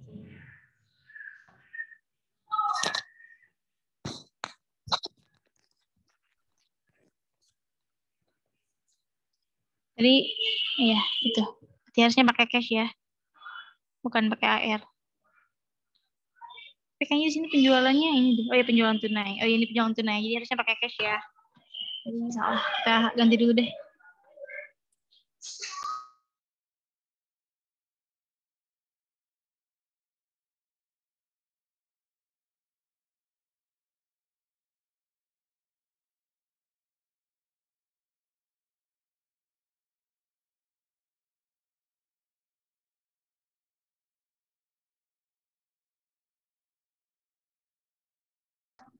Oke, kayaknya gitu aja sih yang buat anak sama cabang.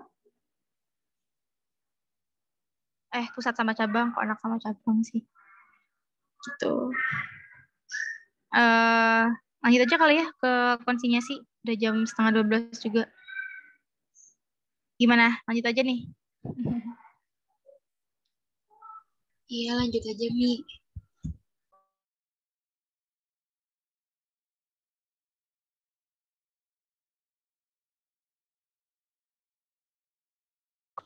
Oke, lanjut aja kali ya ke konsinyasi. Bentar.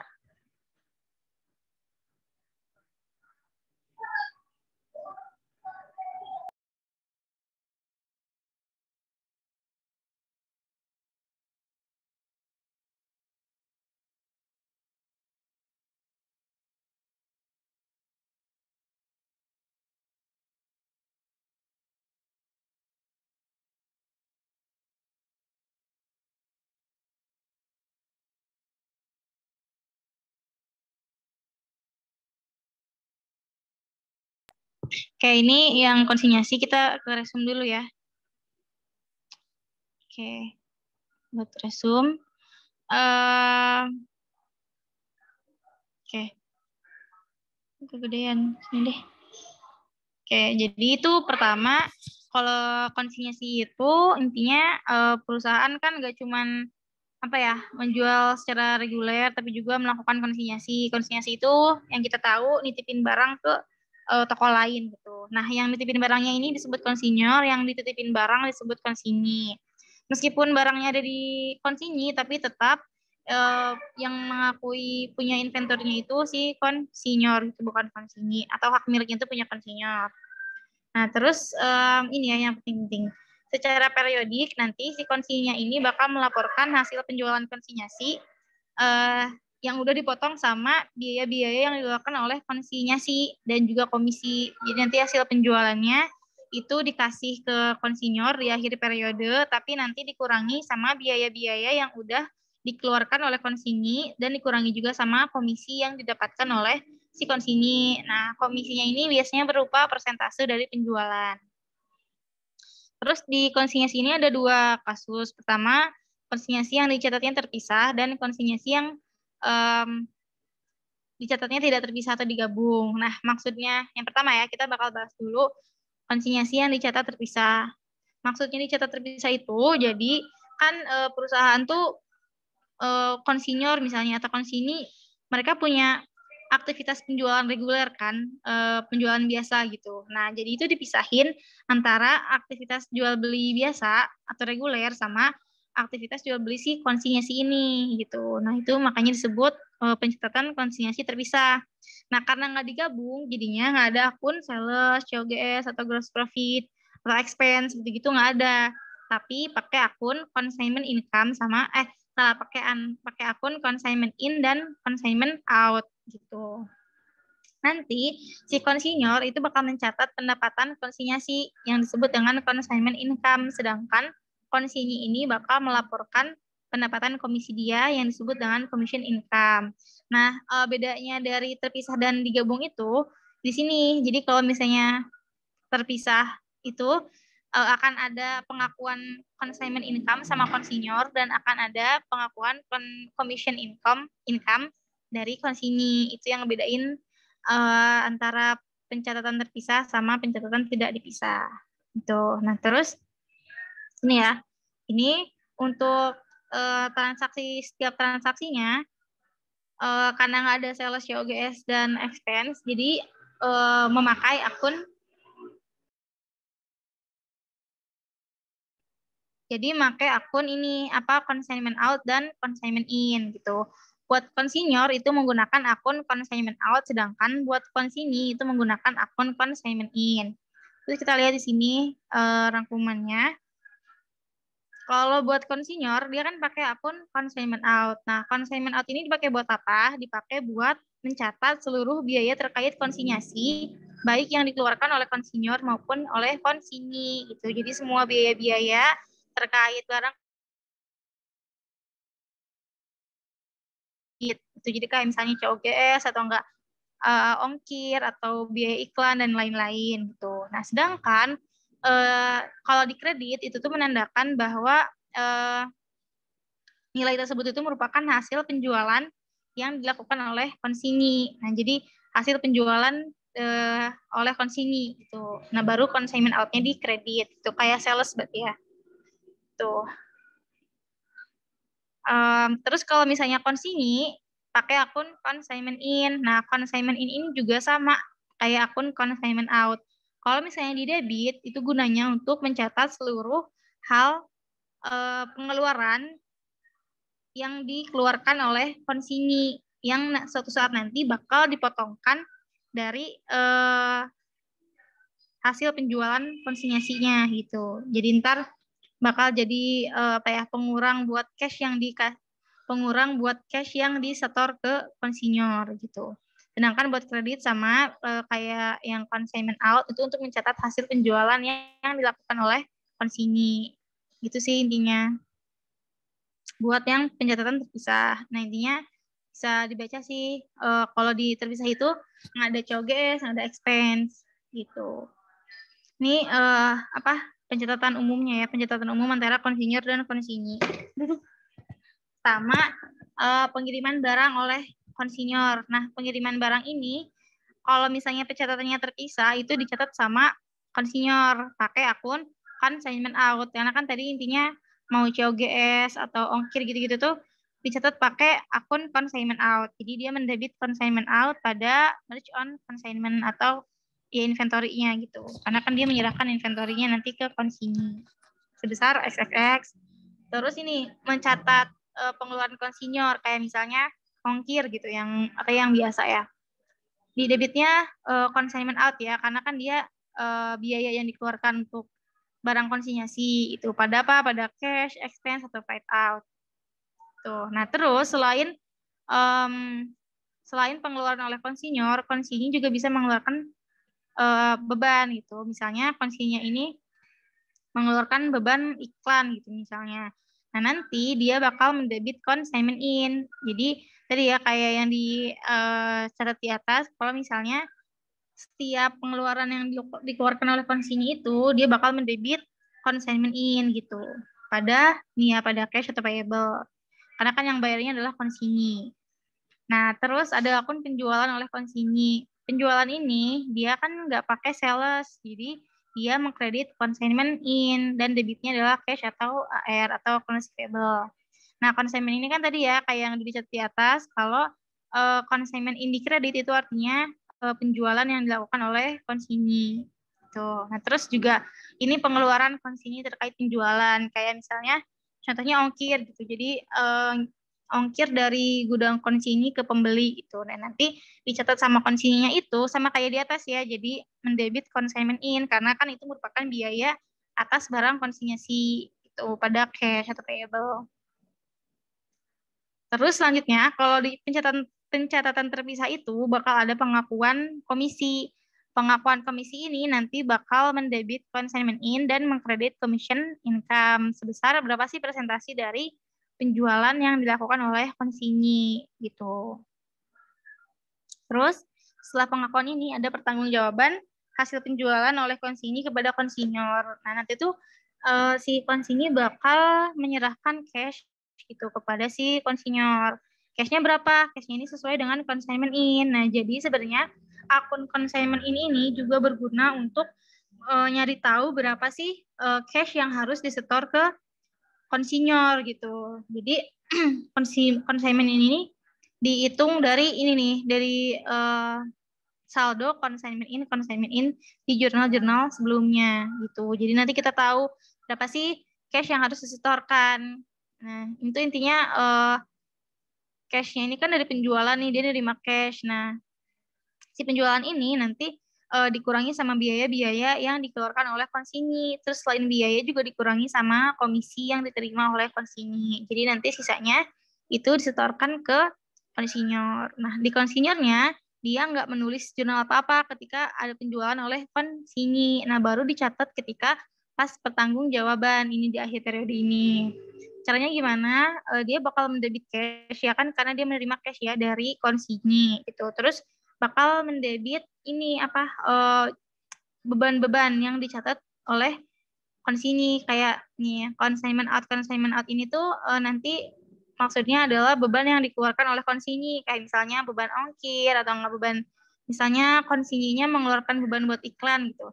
Nah, nanti diakui juga sebagai consignment out gitu di debit si konsinyor gitu. Nah, nanti dia bakal mengkredit berapa sisanya atau jumlah dari ini semua. Nah, consignment out yang dikredit ini seperti yang kita tahu itu merupakan jumlah dari hasil penjualan yang dilakukan oleh konsinyi gitu.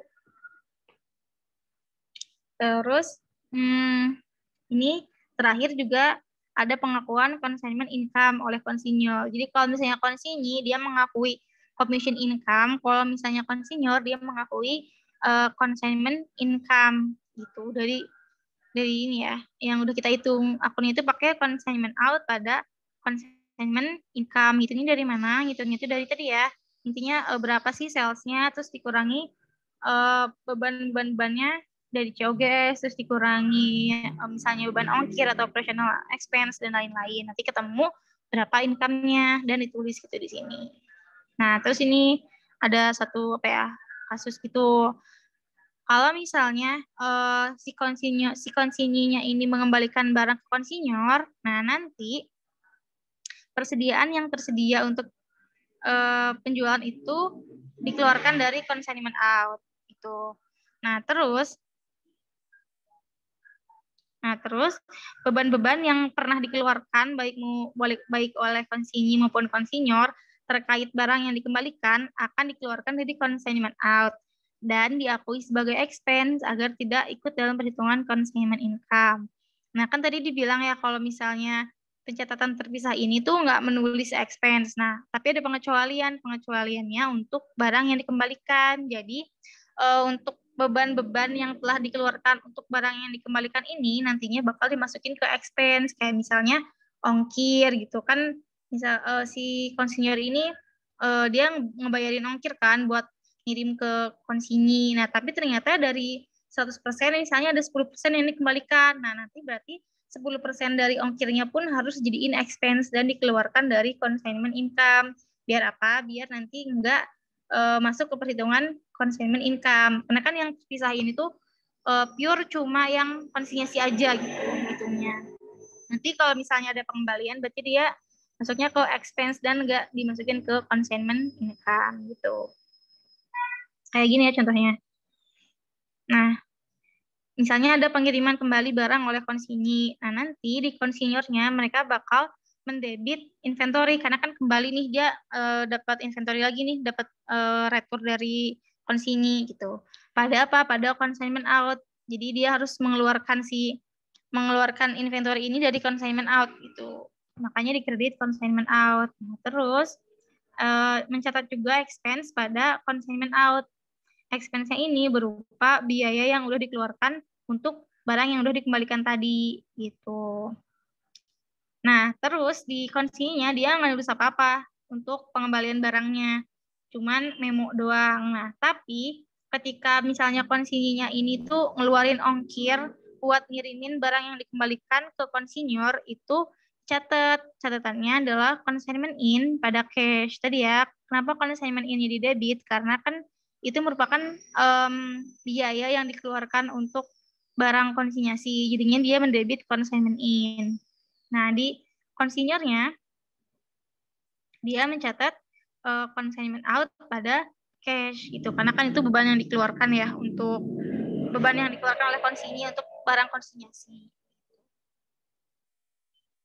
Itu sih.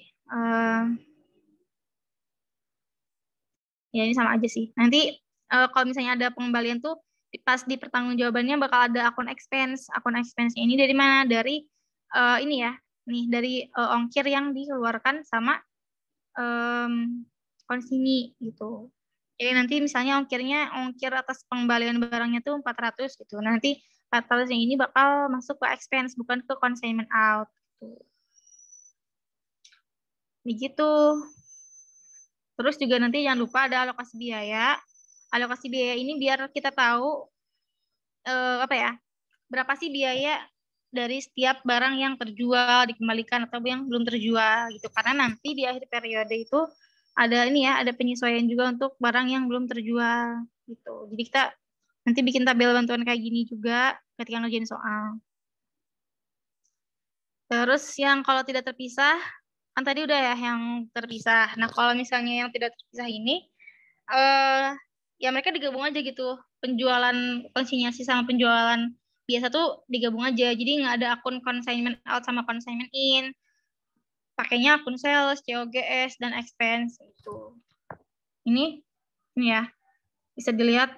Nah, pas pengiriman barang oleh konsinyornya ini, nggak ditulis apa-apa di konsinyor atau konsinyinya.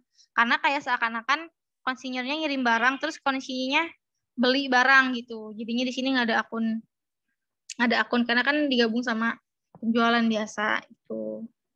Terus pengeluarannya juga nanti bakal jadi expense gitu. Nah, yang dikeluarkan oleh konsinyur itu expense, tapi nanti akun konsinyi itu mencatatnya sebagai akun konsinyor. Kenapa bukan expense? Karena kan nanti si akun konsinyor ini bakal apa ya? Jadi pemotong. Jadi ntar kas yang dikasihin konsinyi ke konsinyor tuh bakal dipotong sama ini akun konsinyor ini. Akun konsinyor ini tuh tadi ya dari kalau di debit sebagai beban, kalau di kredit sebagai yang ada di kredit ini, nih kayak contohnya ini pengeluaran konsinyi terkait penjualan. Itu nanti di kredit tuh.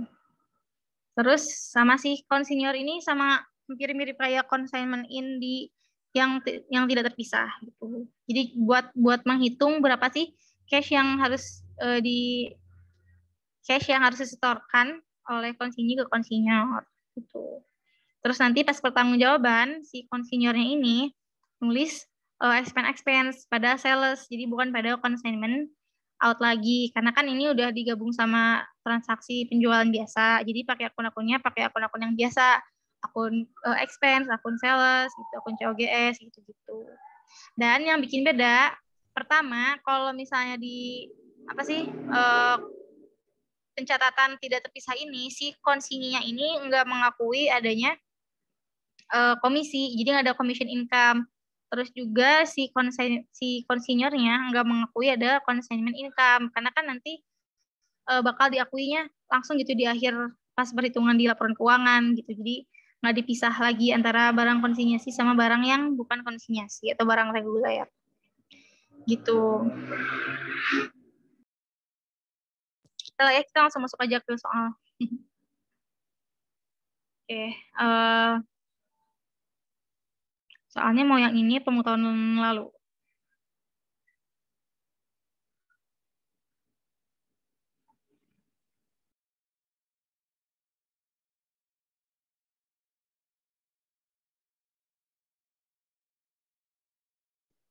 Soal ini aja kali ya, biar oke. Nah, kita baca dulu soalnya. Ini tuh soal ujian tahun 2017-2018. Dari Excel-nya Pak RTH juga. Kita baca dulu ya satu-satu soalnya.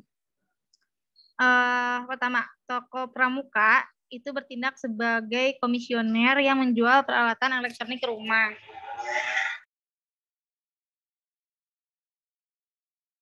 Sorry banget ya guys, banyak iklan. Oke, lanjut. Jadi toko pramuka ini sebagai komisioner yang menjual peralatan elektronik rumah tangga milik PT Swadaya. Berarti di sini toko pramukanya itu sebagai konsinyi dan PD Swadayanya sebagai konsinyor.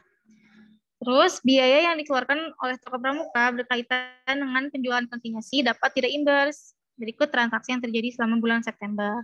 Terus di bawahnya diminta jurnal transaksi pada konsinyor dan konsinyi menggunakan asumsi transaksi konsinyasi terpisah. Berarti yang terpisah ya, yang pakai akun consignment in sama consignment out.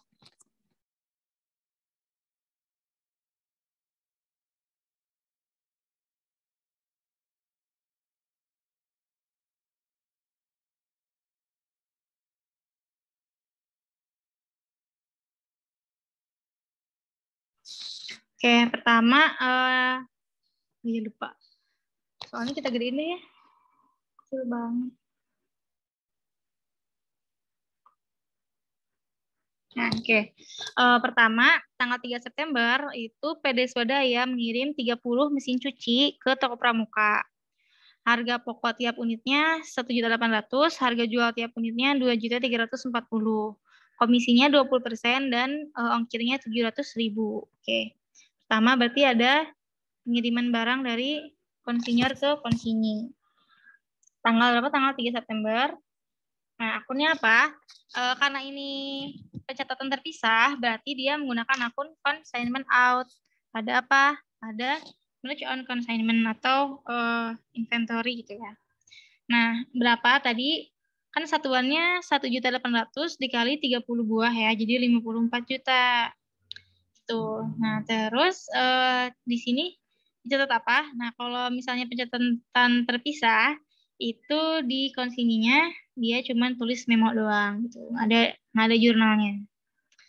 Terus lanjut tanggal 12 September, toko pramuka, oh salah nih, ada ongkir dulu ya. Jadi pertama dia ngirimin 30 buah mesin cuci dan satuan harga pokoknya atau kosnya 1.800.000. Terus juga ada ongkir ini dibayar oleh konsinyor. Nah, ongkirnya ini dia mendebit consignment out karena kan dia beban atas barang konsinyasinya pada cash sebesar 700.000. Sama berarti di konsinyasinya juga nggak ditulis apa-apa ya, cuman memo doang.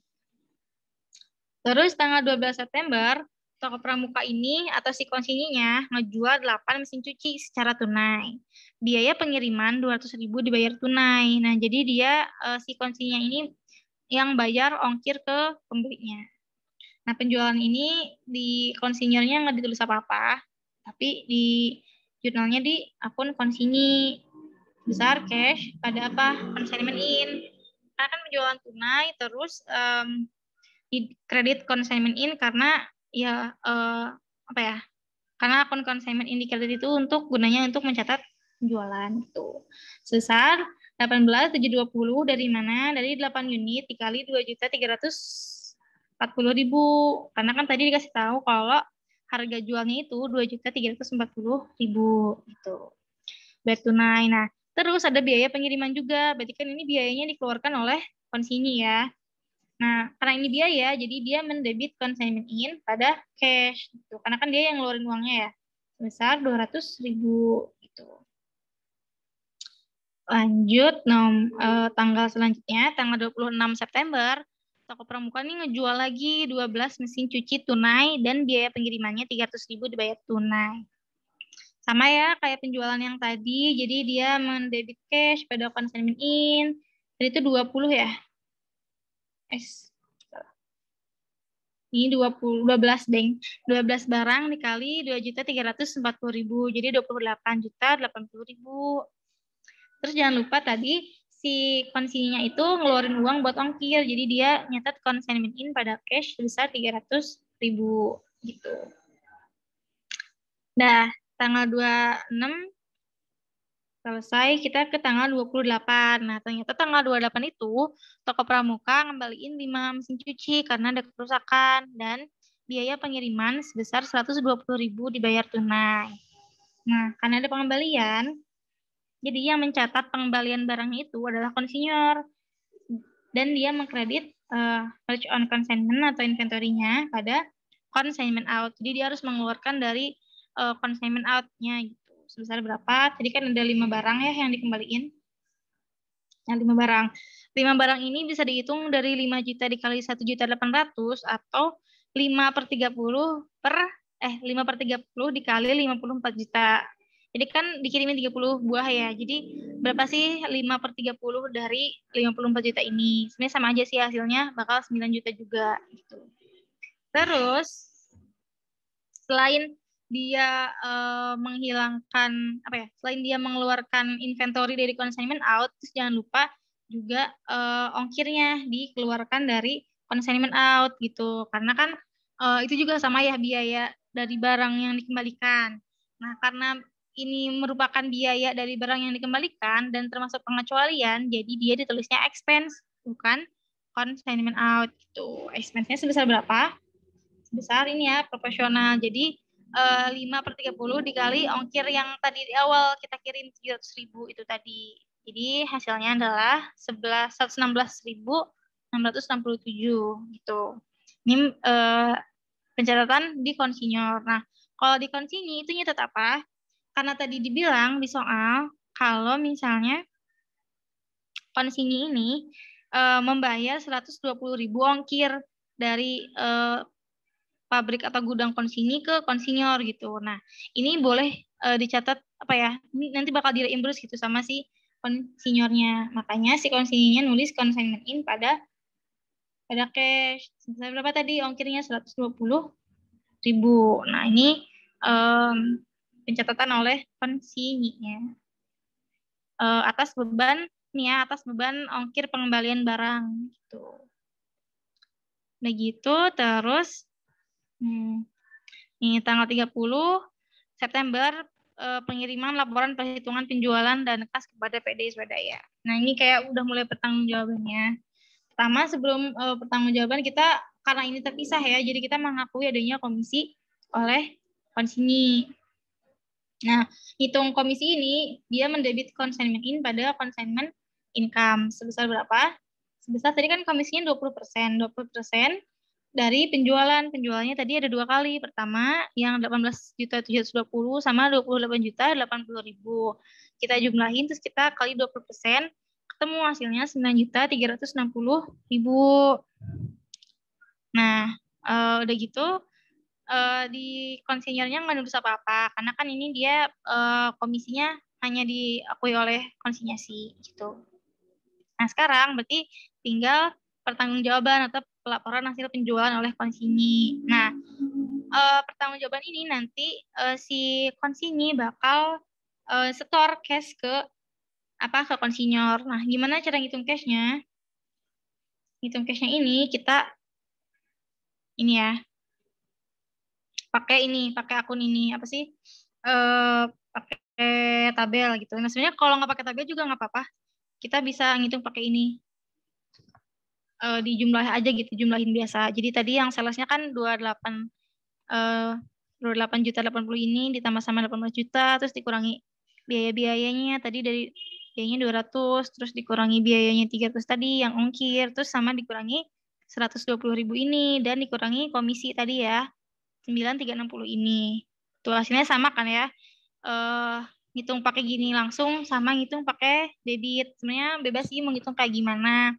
Mau pakai tabel gini atau langsung ngitung dari sini. Cuman kalau aku kayaknya lebih cepat ngitung dari jurnal aja. Tapi ya kalau misalnya mau make sure dan lebih yakin sih bikin tabel kayak gini gitu. Jadi biar lebih yakin aja gitu.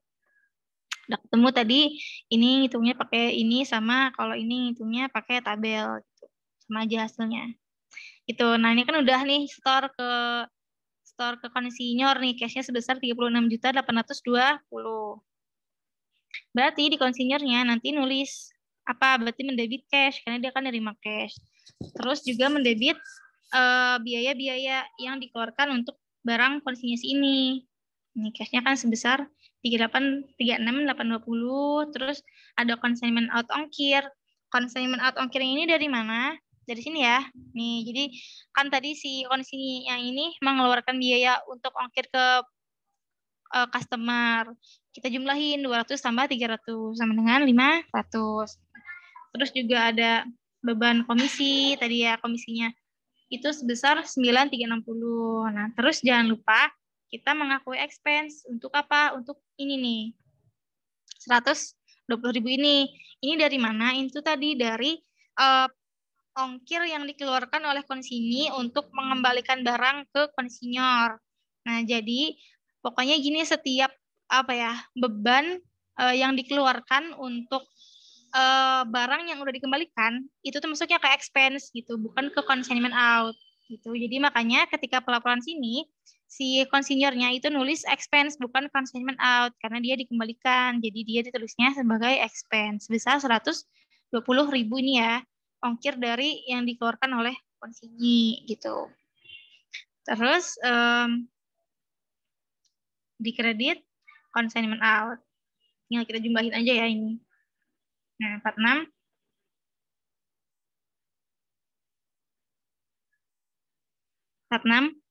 800. Nah, terus selain mengakui beban-beban, si konsinyor juga mengakui adanya net income atau income-nya atau consignment income. Nah, ini tuh dihitung dari tabel ini nih. Nah, buat hitung ini kita bikin tabel bantuan dulu. Nah, tabel bantuannya ini kayak gini ya bentuknya. Jadi dibikin ada biayanya apa aja, terus ada total barangnya, terus nanti dibagi berapa sih yang terjual, berapa yang dikembalikan, dan berapa yang belum terjual gitu. Nah, kita cari ya. Pertama, buat nyari COGS-nya ini, pertama ada cost-nya gitu. Berapa sih cost-nya? Nah, ini 54.000 dari mana? Dari sini ya. Ini kan nih barang yang dikirim secara total dari konsinyur ke konsinyur ini 54.000 kan. Jadi kita tulis 54.000. Nah, berarti tinggal kita alokasin aja buat yang terjual tuh cost yang terpakai itu 36 juta gitu. Yang dikembalikan kan tadi 5 ya.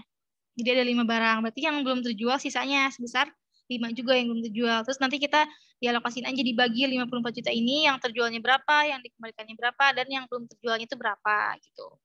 Nah, terus di sini ada biaya pengiriman dari konsinyor ini nih, yang biaya ongkir. Nah, biaya ongkir ini, 700.000 ya.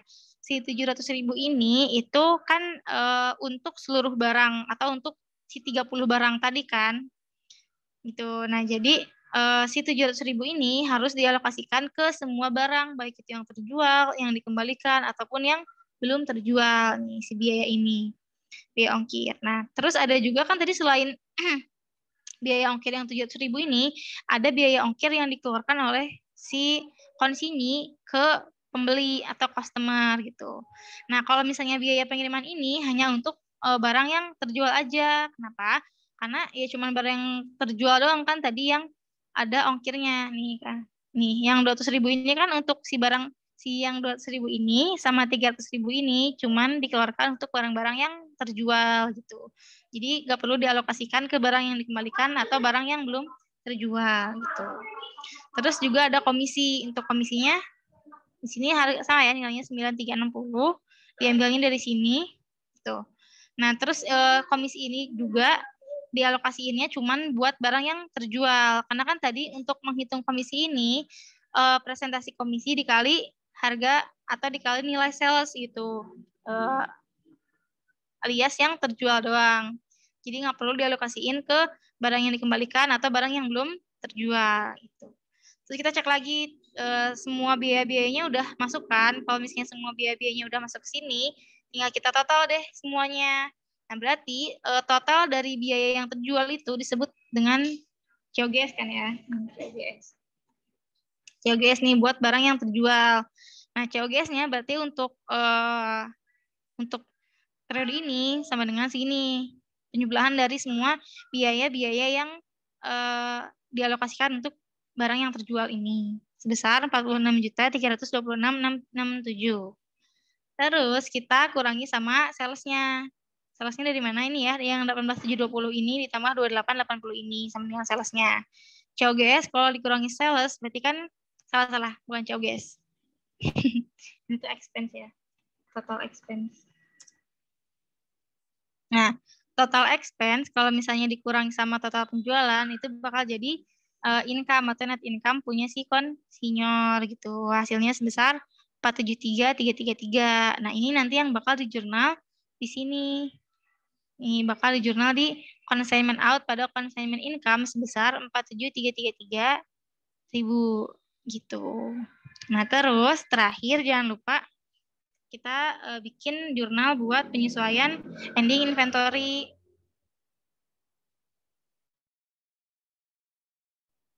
Nah, buat yang pengakuan sisa inventory ini, nanti si konsinyur bakal mendebit merge on consignment atau mengakui inventory-nya di debit. Nah, terus dari mana angkanya? Angkanya itu dari sini. Pertama dari ini. Consignment out COGS dan flat out. Nah, kalau misalnya bingung dari mana, ini tuh asalnya dari tabel yang udah kita buat tadi.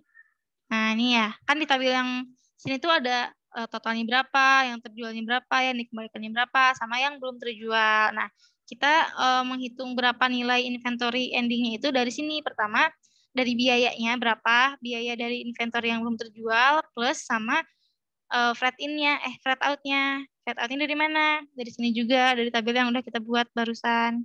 Dari 116,67 kita jumlahin. Jadi saldo inventory ending tuh sebesar 9.116.667.000 gitu. Tuh, jadi nanti si debit dari pengakuan ending inventory ini merge on consignment, terus kreditnya consignment out COGS pada consignment out flat out atau ongkirnya. Jadi yang kita jumlahin hasilnya sebenarnya 9.116.667 rupiah. Udah deh, selesai soal yang ini. Gimana ada yang mau ini nggak nambahin atau yang ditanyain atau gimana?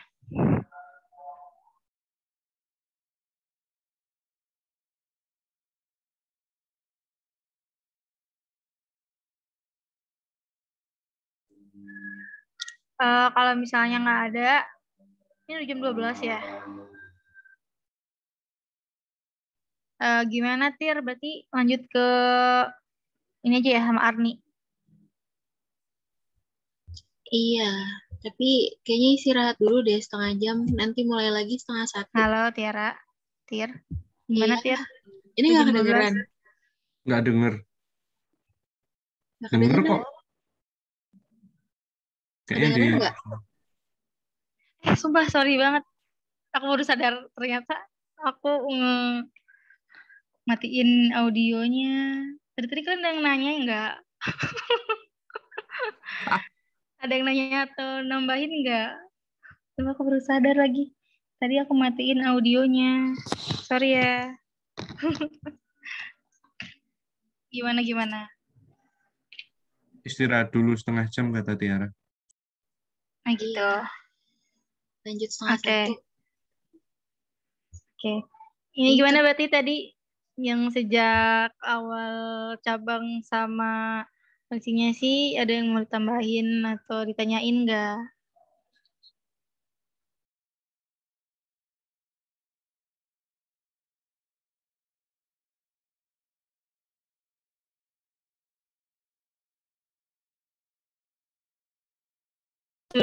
Ini sebenarnya ada soal lagi sih. Tapi kayaknya nggak keburu ya. Ada jam 12 juga. Ntar aku share aja deh. Share. Ini ada di pantai juga. Cuman agak beda. Ini kali ya jelasin dikit. Jadi tuh kalau menurut Pak RTH, beliau tuh menulis segala biaya untuk barang yang dikembalikan itu tuh akan jadi expense. Nah, sedangkan kalau yang di Panta kemarin aku lihat, dia tuh masuk ke consignment out gitu semuanya. Kayak ini ya contohnya. Ini tuh biaya sewa. Ini biaya sewa gudang tuh 1.500. Nah, kalau di Panta itu dia mendebit consignment out nya total 100.500. Nah, kalau misalnya di PRTH itu dia ngebagi gitu. Jadi kalau yang dikembalikan itu akunnya expense gitu, bukan consignment out. Gitu sih bedanya yang PRTH sama yang di Panta gitu.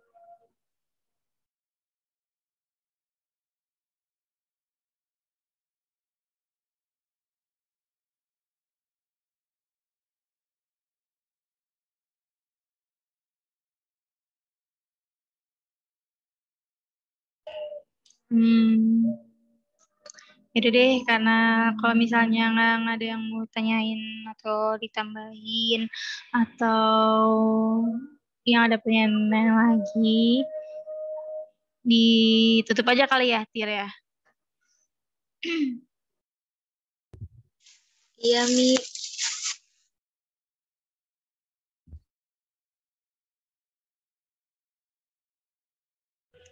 Karena nggak keburu juga. Ntar yang terpisahnya, yang tidak terpisahnya, cari aja kali ya di latihan. Nggak keburu bahasnya. Deh, pokoknya kayak gitu. Ini juga di sini ada resumenya. Kalau mau dibaca, lengkap pokoknya PRTH, mantap. Tuh. Oke, kalau misalnya ada lagi tambahan, makasih banyak atas kehadiran dan perhatiannya.